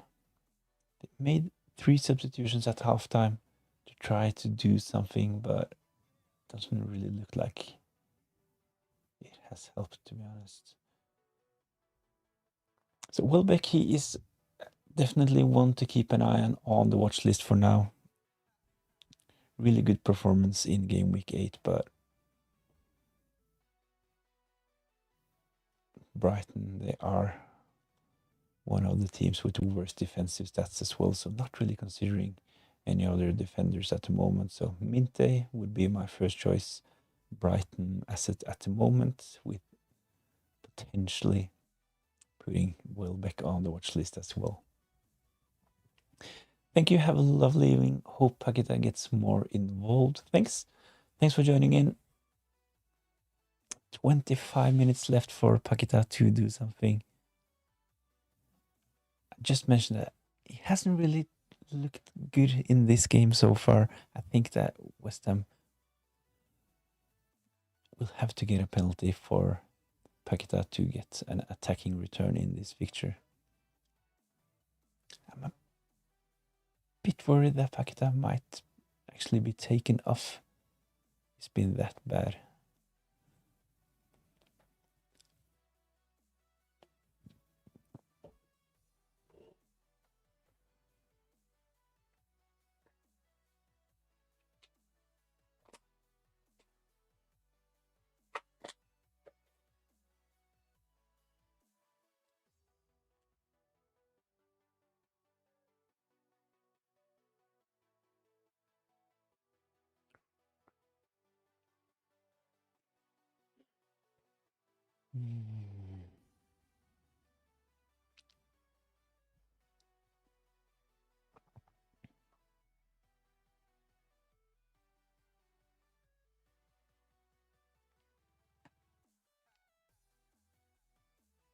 So if you're interested, go post a picture of your team under my latest post on X.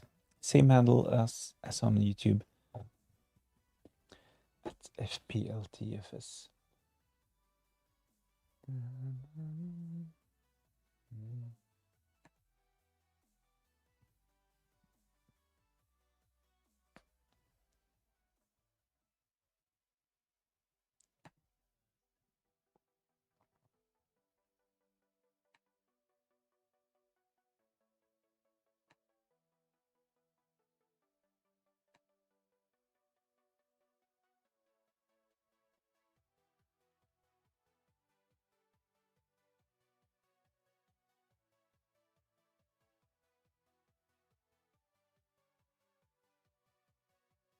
So at least this is a free kick for West Ham. Hopefully they can do something. Pakta will be taking.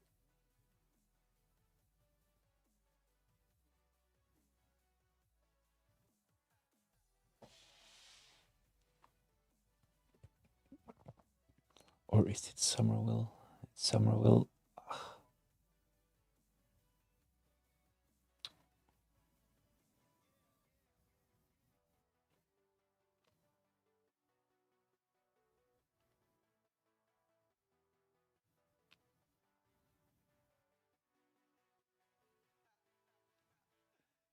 Classic Fambisaka with the tackle. The Fambisaka, he did not start his game, but he was subbed in at halftime. Another substitution for West Ham's Thomas Soucek leaving the pitch. It looked like Soucek picked up an injury in the first half after around 25 minutes, but he has carried on playing, but subbed off in the 17th minute. Looks like Callum Wilson will come on as well. I'm really, really hoping that Pakita will stay on the pitch, but a bit worried that Callum Wilson might replace Pakita. Hopefully it's Somerville, but let's see what happens. 20 minutes left, plus added time.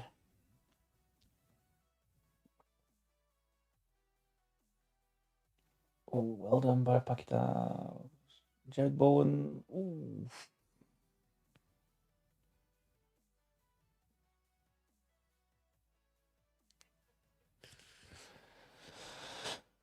A bit better from West Ham.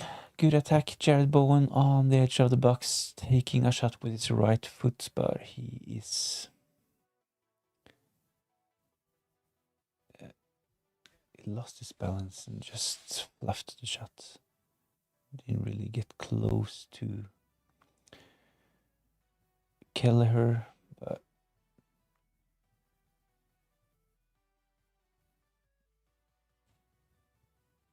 the West Ham, they need to continue producing chances and get their team a bit further up on the pitch. They have been playing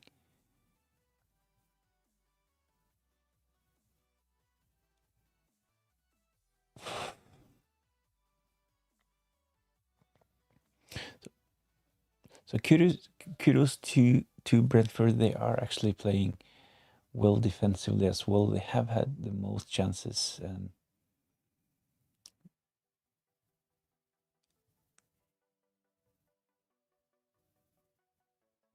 at the moment they are not allowing West Ham to get close to their goal.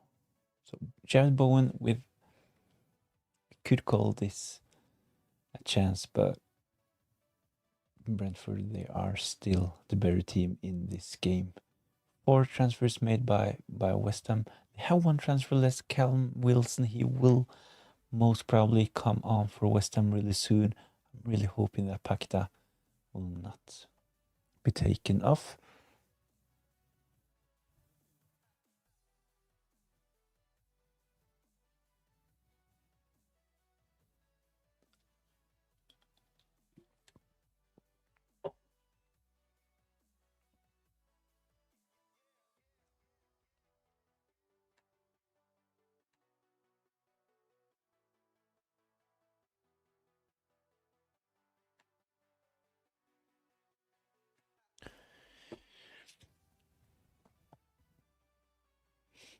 So Brentford in the poll. Brentford, they are the favorites.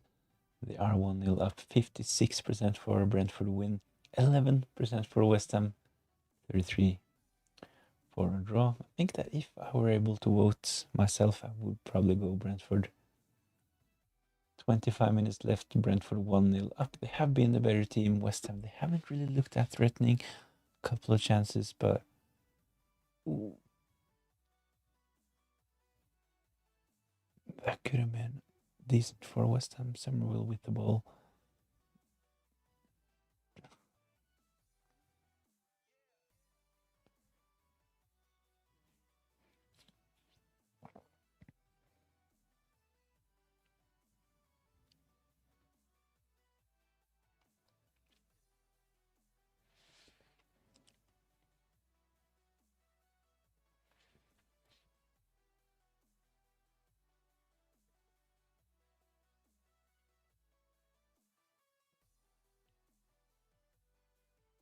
So a couple of substitutions for Brentford. As mentioned, West Ham, they have made 4 substitutions already. They have 1 left, so I think that Callum Wilson will come on for West Ham. And as mentioned, I'm really hoping that Paqueta can stay on the pitch for 90 minutes. Hopefully it will be Summerville that gets taken off. But I have a feeling that Paqueta, he hasn't really looked good in this picture. He haven't been involved, lost possession a couple of times as well. Janelt Lewis Potter coming on for Brentford.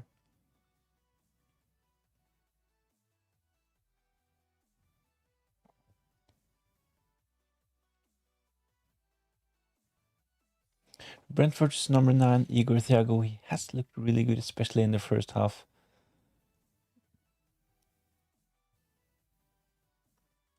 He scored a goal, really close to scoring a second goal, but VAR intervened and ruled it out for offside. It wasn't by much, really close call, so Igor Thiago, he could have had a brace in this game. West Ham 1-0 down, but they have been a bit lucky. I think Brentford, they should potentially have scored a couple of more goals in this game.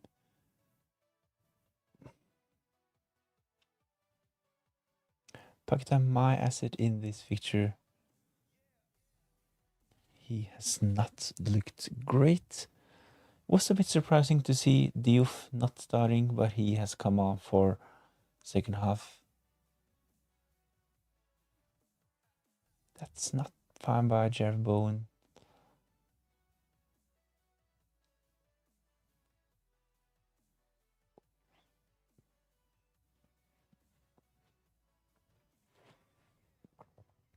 I think Jared Bowen potentially was a bit lucky to avoid the yellow card in that situation after the 75th minute.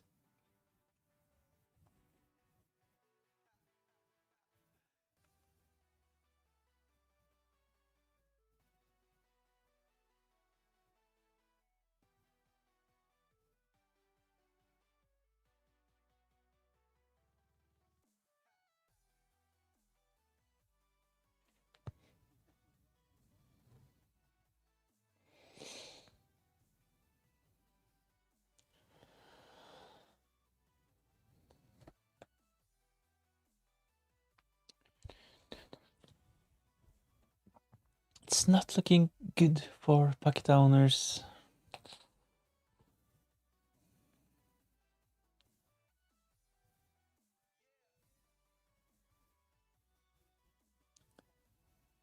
Still 15 minutes left.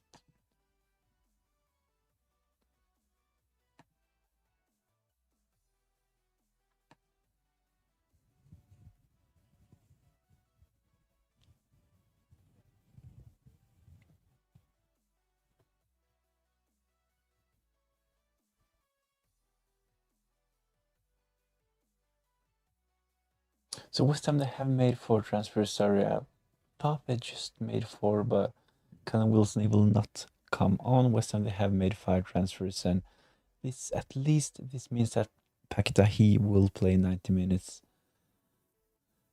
in this game. So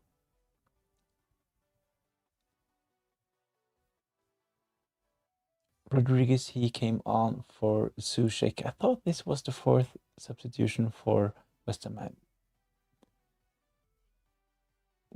Thiago close again. I missed that substitution in the 61st minute. Andy Irving leaving the pitch with Callum Marshall coming on. So 5 transfers made by West Ham. At least this means that Paqueta will play 90 minutes, but it's not really looking good.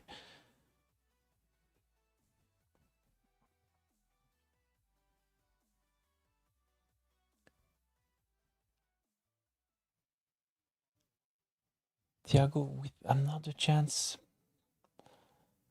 Areola keeping it out, but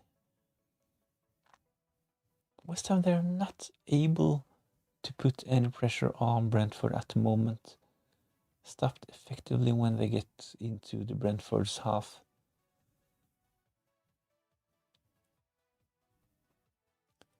losing possession a bit too easy as well, so they're not able to get crosses in.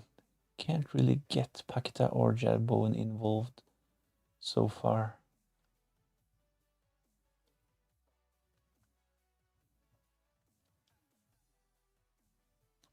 And at the same time, Brentford, they look really threatening at counterattacks as well. So I think this game at the moment is closer to being 2-0 than West Ham to get an equalizer. So need a small miracle for Pakita to do something in the last 10 minutes of this game. Really hoping West Ham can put on some pressure for those last 10 minutes. Hopefully, maybe with some set pieces. And of course, hopefully they can get a penalty. I think this is the only way for Pakita to get some FPL points in this fixture. They haven't really had any shots, hardly any crosses as well. They haven't been involved at all.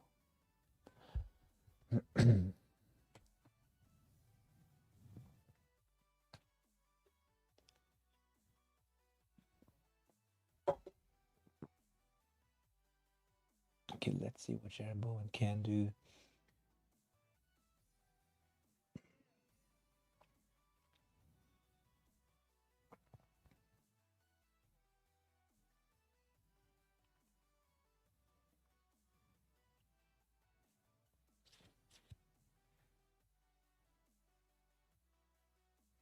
West Ham fans starting to leave the stadium.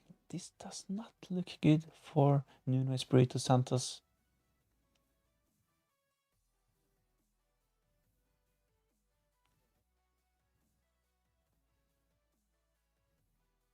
I don't really get why you want to leave when your team is only 1-0 down, but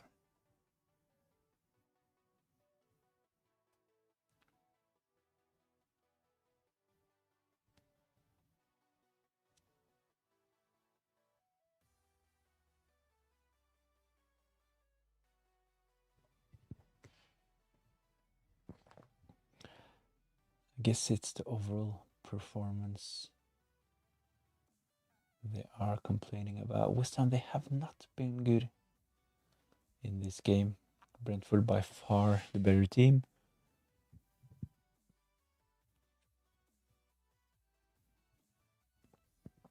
So West Ham looked like the better team for the first 5 minutes, and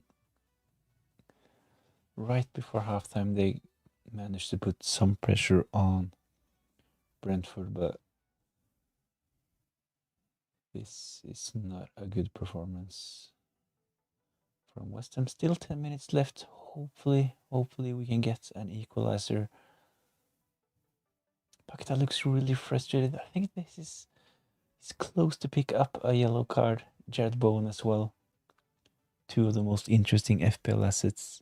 So they have this in them. They can like kick the ball away after giving a free kick away, something like that. This would be classic Pakita or Jared Bowen as well. They look really frustrated at the moment. 83 minutes played.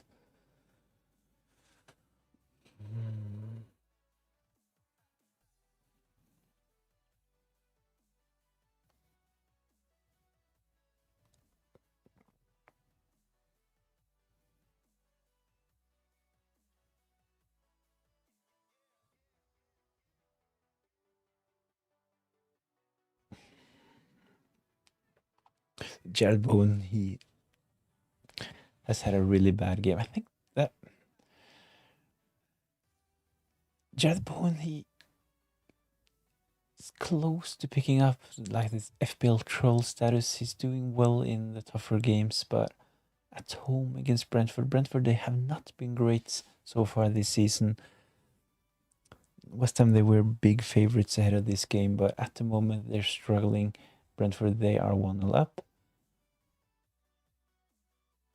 And the most interesting FPL assets. So, of course, Diouf, he did not start this game. Jared Bowen not looked good.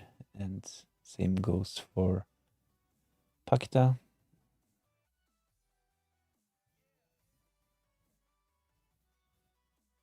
They might actually have to finish this game with only 10 players. Is it Mavropanos? It looks like something with his hamstring. Ah, so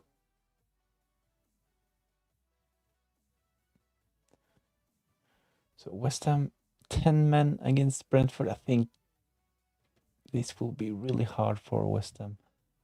As Brentford, they are on a counter attack. Ooh, Lewis Potter. Good effort, but I think Areola.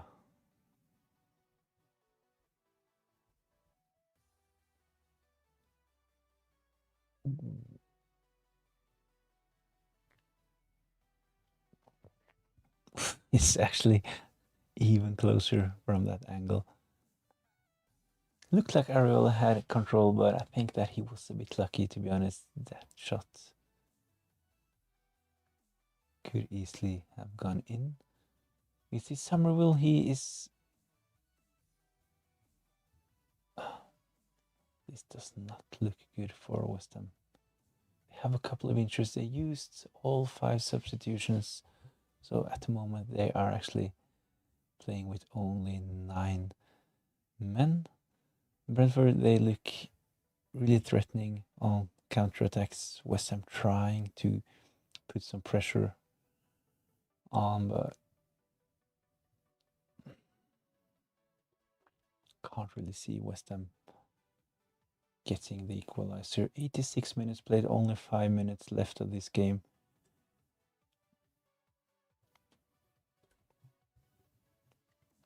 Don't really think that there will be that much added time in the second half. We got 6 minutes in the first half, but this was due to an injury to Thomas Soucek, so he was receiving treatment.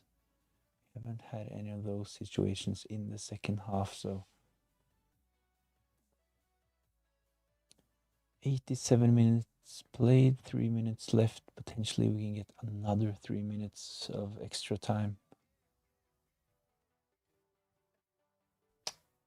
Really, really disappointing. I was looking forward to this game all day. As a Paqueta owner, big differential, only selected by 2% of the managers on set pieces for West Ham, including penalties. I think this was a really good fixture for him, but it hasn't really been a good fixture for West Ham.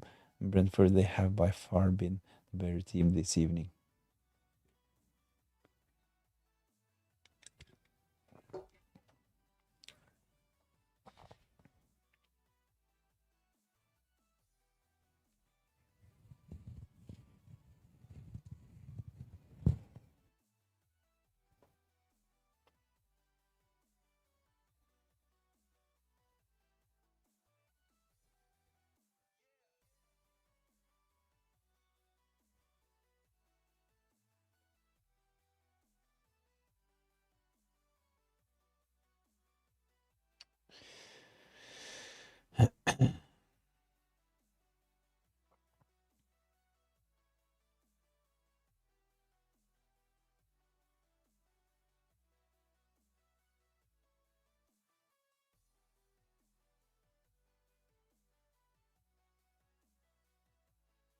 Oh,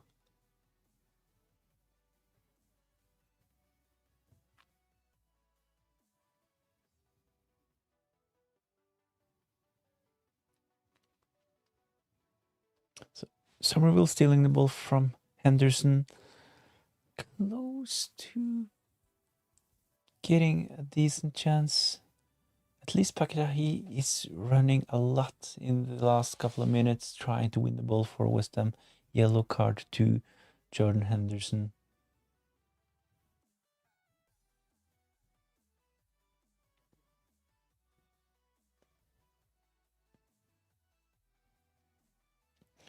That's the last thing we saw of Jordan Henderson in this game. Jensen coming on. Last Brentford game I watched, he actually scored. He was subbed on late in that game. Was this against Man United? Paquetá with the free kick into the box. Easily defended by Brentford. So throw in far up on the pitch will potentially be a long throw in.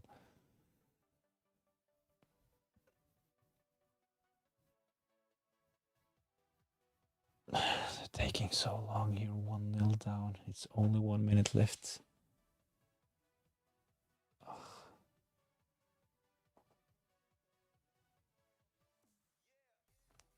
Diouf with the long throw.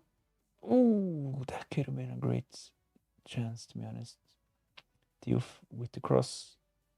Oh, Paquetá.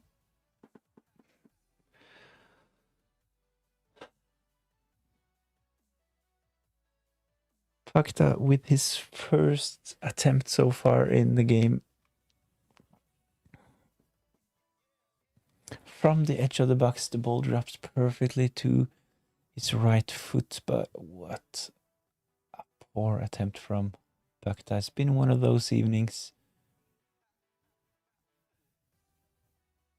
It would have been a great goal if Paquetá could have hit that one a bit better. But it's 91 minutes played, 4 minutes of added time. This means we will get 3 minutes of football left in this game. So West Ham, they need to get a bit further off the pitch. Jared Bowen. Oh. Oh. Okay, I give it to West Ham. At least they're trying something at the end here. Trying to put... Oh.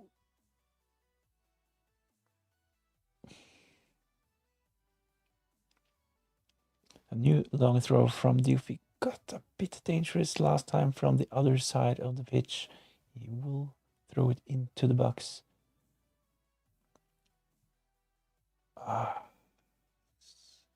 Easily defended by Brentford.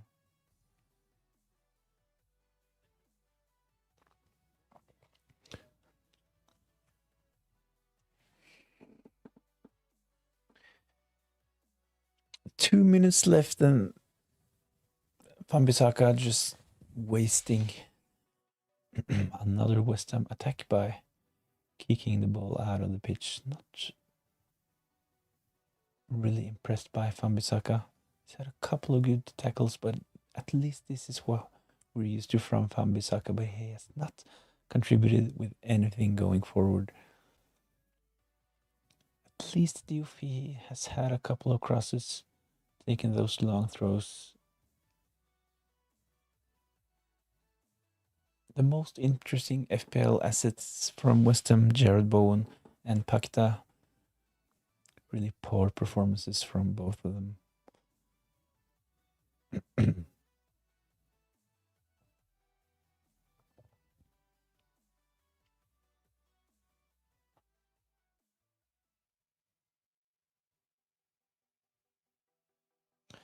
FPL Lisa, what a sad match. Totally agrees. Been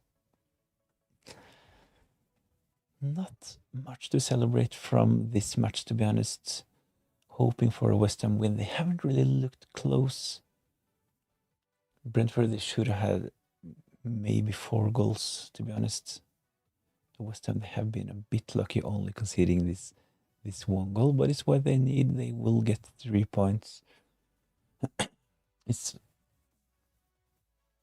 a bit frustrating as a Paquetá owner, of course, watching a poor performance like this.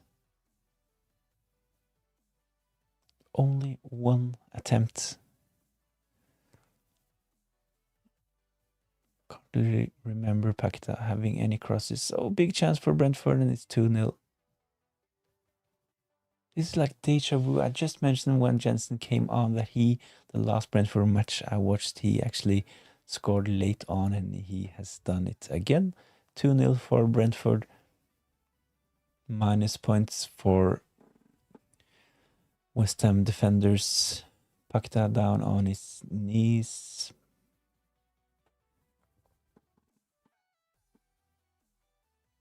This fixture actually looked really, really good on paper. My transfer in this game week, Pacta. Blank.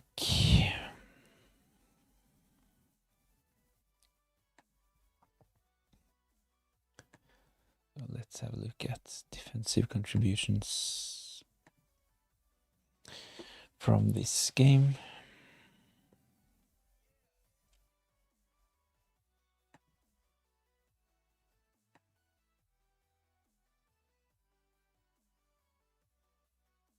Jared Bowen, he is actually the West Ham player with most bonus. Killman with defensive contributions. Pakita on 9.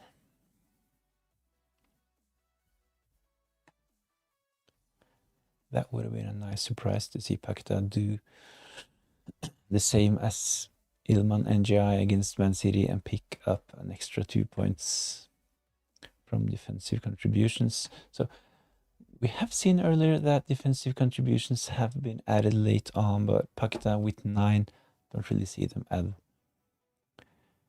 3 extra defensive contribution points for Pakita. So I don't think that he will receive any extra points. So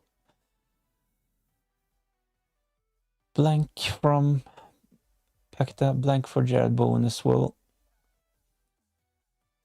2 points. This means my game week 8 score all out 71 points with the bench boost. So at least it's a small green arrow.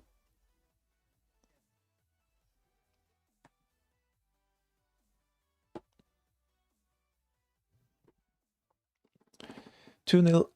So I'm not sure Watchalongs,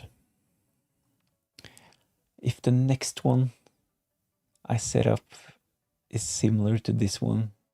I don't see myself doing many Watchalongs going forward.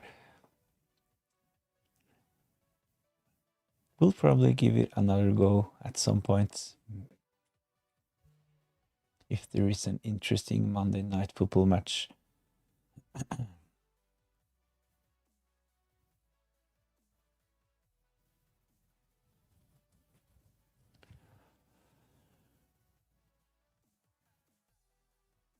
So 2-0 Brentford.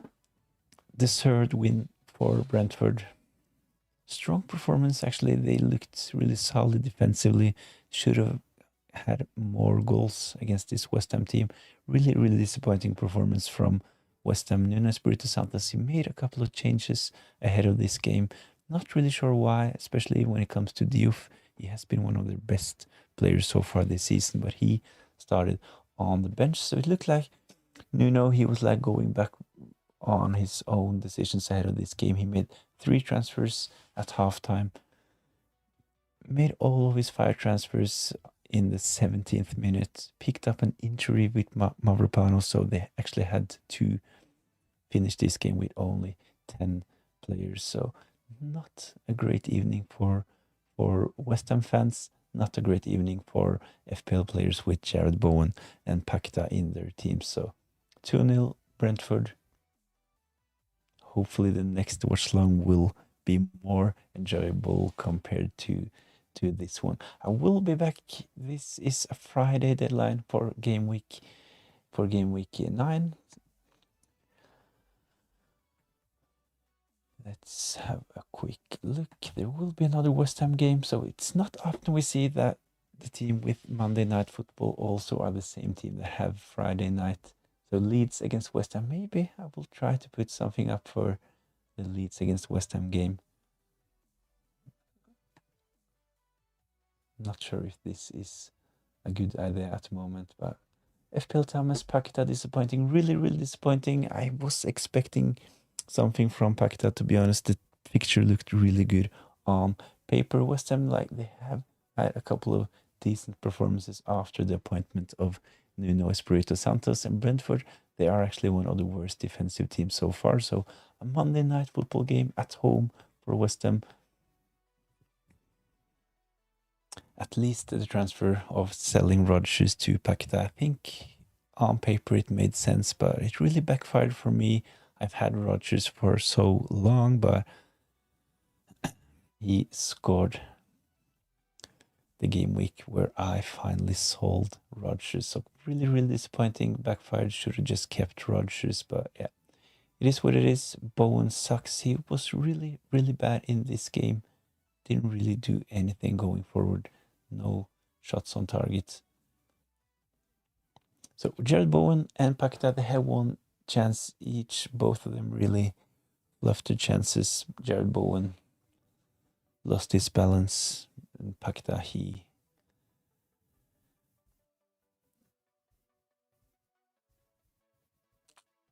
really, really poor performances.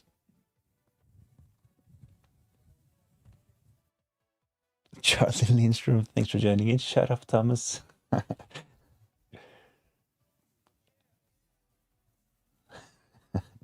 I was really impressed by Paquetá, to be honest. So I kind of agree with FPL Thomas.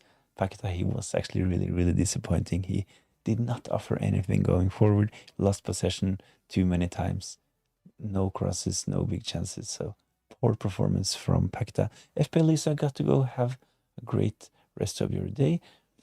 Thanks for joining in, as always, FPL Lisa. The next live will be on Thursday. There will be a Q&A. I usually do those Q&As on Fridays, the night before the deadline, but I will move this one to Thursday because there is a Friday deadline this game week. We'll look into the chances of doing another watch long. Hopefully, the next watch long can't be any worse than this. So this was the first time doing a watch long in a Q&A. I enjoyed it, but of course the result could have been a lot better as a West Ham owner. Paquetá, disappointing. Jared Bowen, disappointing as well. West Ham defense looked shaky. I think that Diouf potentially will start the next game week. He looked at least a bit threatening at the end, putting some crosses into the box, but poor performance as mentioned. Paquetá is a poverty Bruno on all set plays and plays further forward. It was unlucky, Charlie.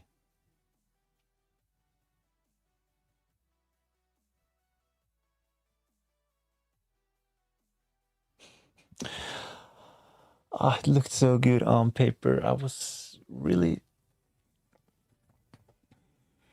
had really confidence in that transfer selling Rodgers. I watched all Aston Villa games so far. I think he picked up assists in game week 6 and game week 7. I think he was a bit lucky with his assist, especially that one handball assist from Rodgers. So I was really confident selling Rodgers ahead of game week 8 to bring in Paquetá. Really good fixtures. Of course, this fixture against Brentford, it wasn't really that good in retrospect, but in hindsight, of course. But they have a decent fixture away against Leeds in game week 9, so hopefully West Ham can deliver in this one. Only 4 days until the next deadline. So a green arrow for me. Played my bench boosts. Didn't really perform that well. I had double Spurs on my bench. Really disappointing performance from Spurs as well. So Van de Ven, he got 0 points. Pedro Porro only 1 point. NGI positive that he delivered 4 points against Man City. And of course, Dubravka, he saved my bench boost with his 9-pointer against Leeds. Jack Aldridge, great stream, managed to watch it all.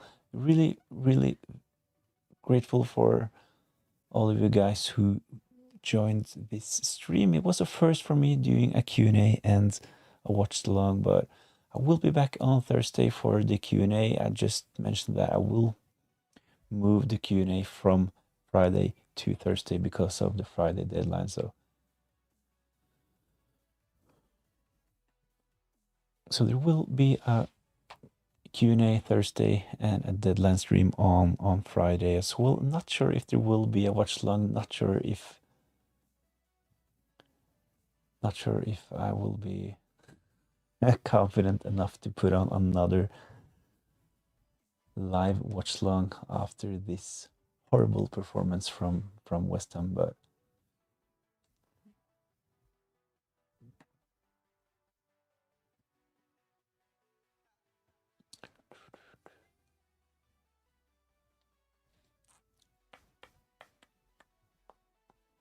you were recommended Scott Harrison 2016. You were recommended.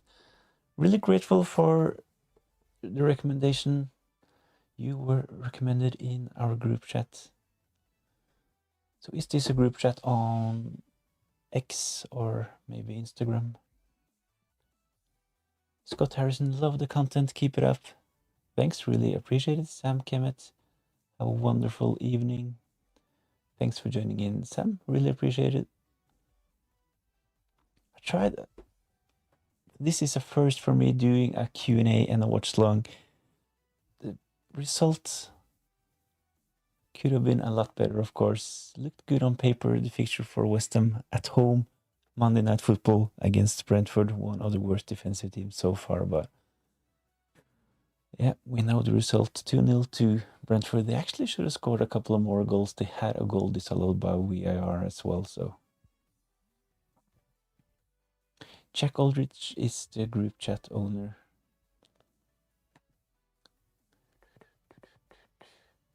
Scott Harrison, you're free to join.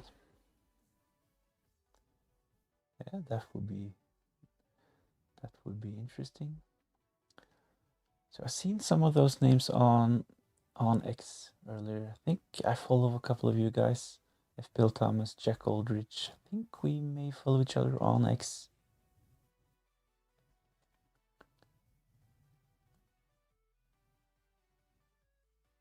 Big Thiago should have had more. Thiago, he actually had a really good game, especially in the first half. He looked really threatening. Could have got a goal in the second half as well. So this fixture proved to be a really good fixture for Brentford. I think that Thiago is still a good option. He's really explosive. We've seen this earlier as well, especially in the game against Man United. Did he score 3 goals in that game?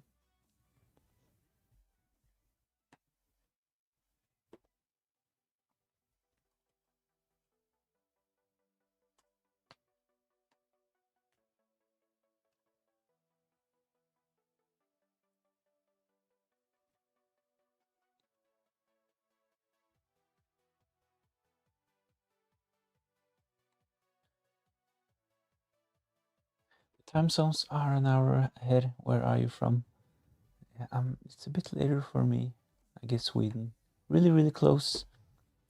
Really, really close to Sweden. Sweden is my neighbors.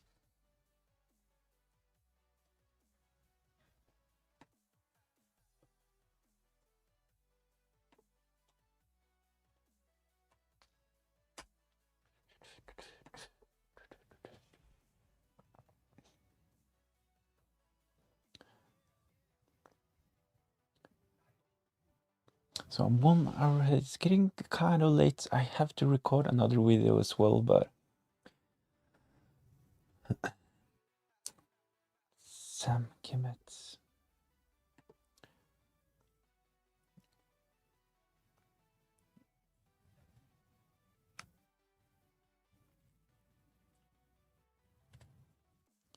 I'm a Norwegian fantasy expert.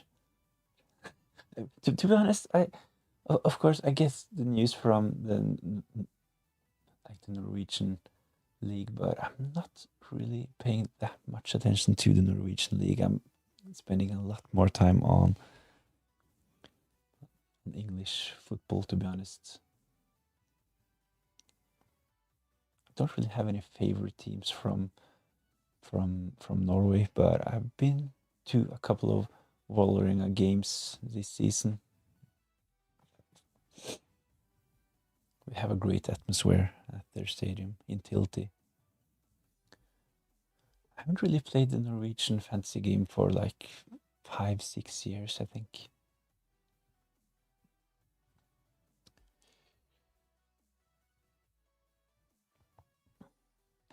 So I ended this game week on a green arrow. Let's see, this is my game week It scores 71 points, mostly because of the bench boosts. Got 14 points on my bench boosts. Really got saved by Dubravka in the end. TFS, do you prefer Plymouth, Swindon, or Barnsley? Have to pick one. I think I have to say Plymouth, not just because you have this team in capitals, but I remember a manager game, can't really remember the year, but I remember I really loved starting the season with Plymouth. Correct me if I'm wrong, but I think that their full name is Plymouth Argyle, something like that.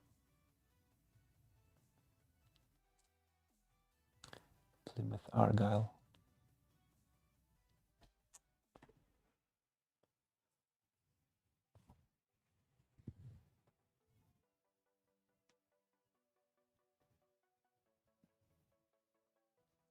Plymouth Argyle. Swindon Town, right? Barnsley.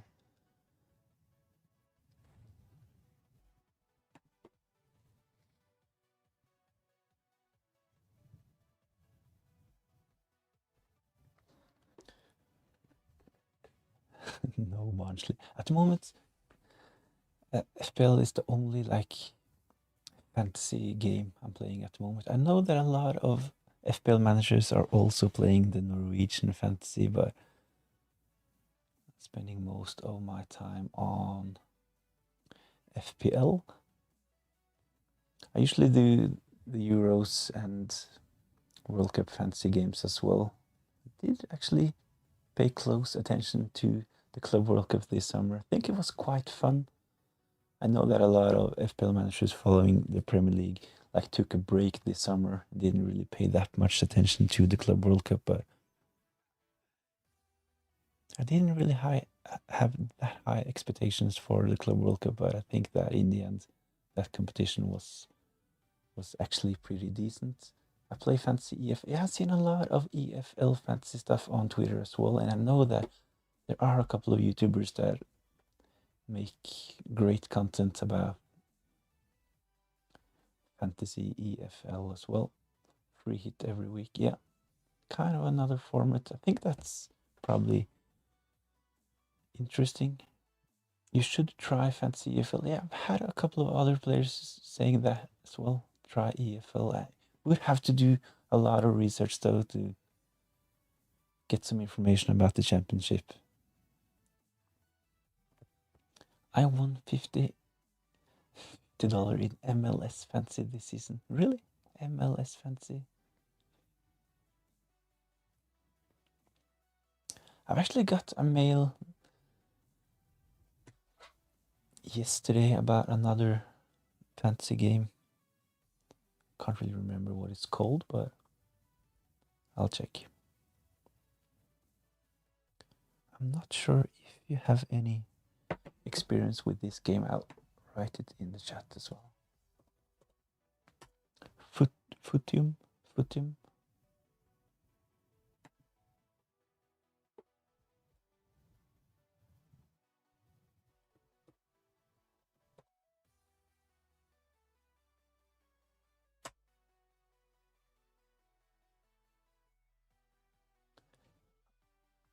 Please let me know in the chat if you have any experience with this game, Futium. I actually got a mail, as mentioned, by one of the creators of this game. They asked if I were interested in making some content for that game, so I might actually be interested in taking up on that offer.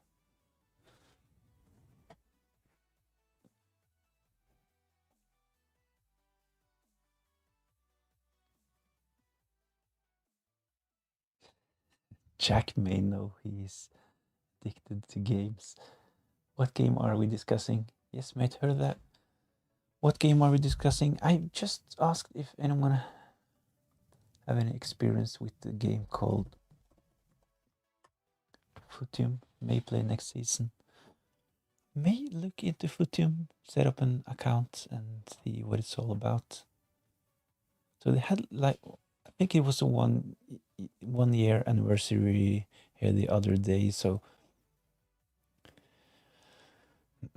it's kind of different compared to FPL.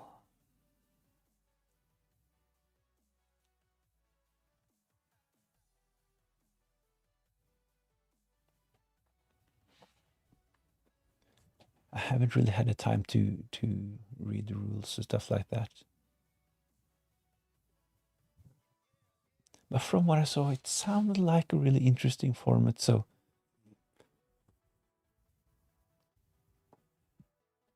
as mentioned, I haven't really heard of it to be honest. But I got a mail from one of their creators asking if I was interested in like doing some ads for their game. But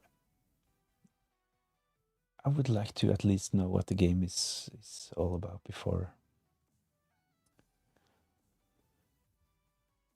saying yes. TFS, I finished overall 3079 in FPL last season. Your tips were great as per. 3000, really good rank. I think that top 10k is always a really good rank, to be honest.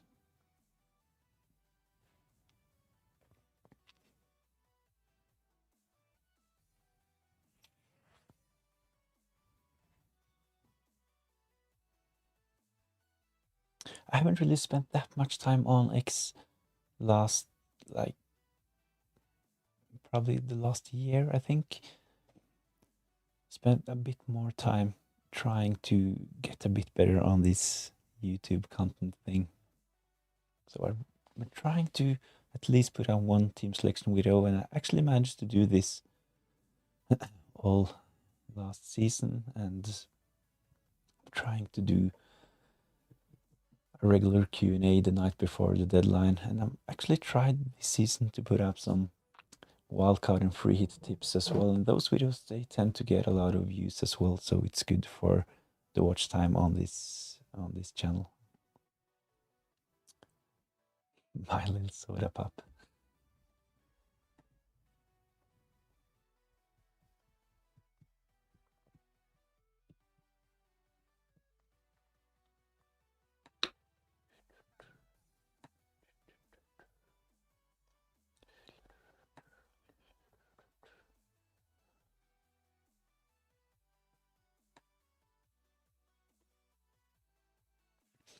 So this is my team ahead of game week 9. I'm not really feeling confident. I have a lot of players playing against each other, so Pedro Porro, he will play against NGI. I have Paqueta, of course, for that fixture, so I can potentially put Rodon in, but I will have Lucas Paqueta playing against Rodon as well. Fabian Schär, he did not play in game week 8. I might actually consider selling Schär, so if I had more free transfers, he would definitely be out of my team. But at the moment, I only have one free transfer, 0.6, so not that much to play around with at the moment. I was looking at some options. If I had enough funds, selling Schär to bring in Gabriel could have been an option. I think Kukurea is interesting as well, but I'm actually 0.1 short of that transfer. Chalobah, of course, if I want another Chelsea defender, he could be decent, but I will probably just roll.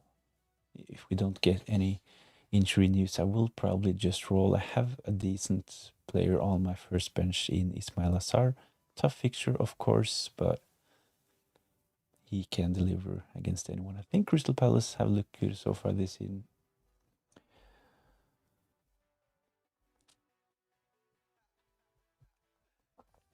Lovely side.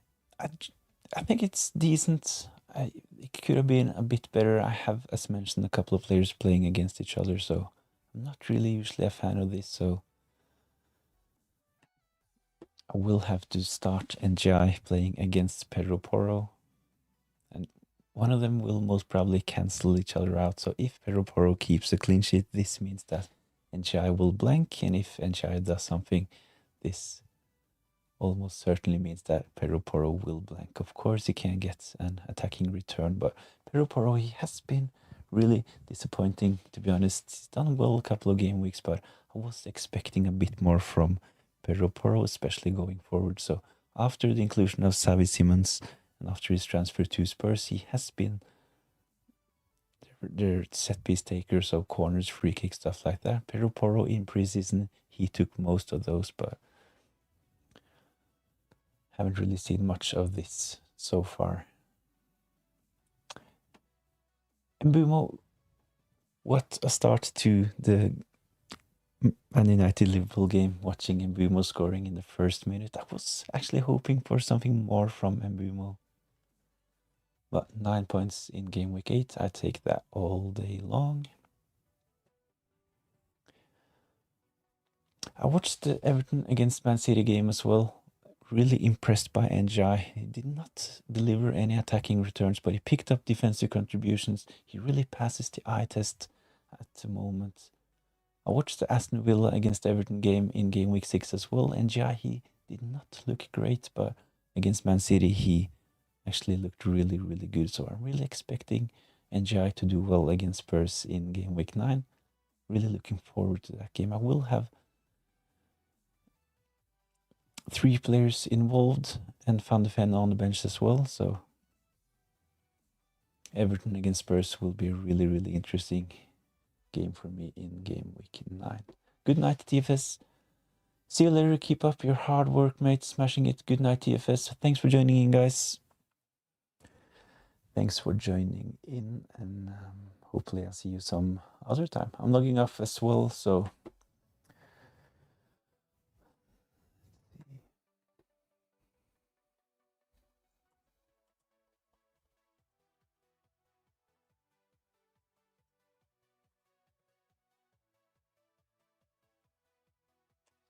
thanks for joining in. Have a nice week. And if you're interested, I will have a live Q&A Thursday night. So hopefully I'll see you then. Have a nice week.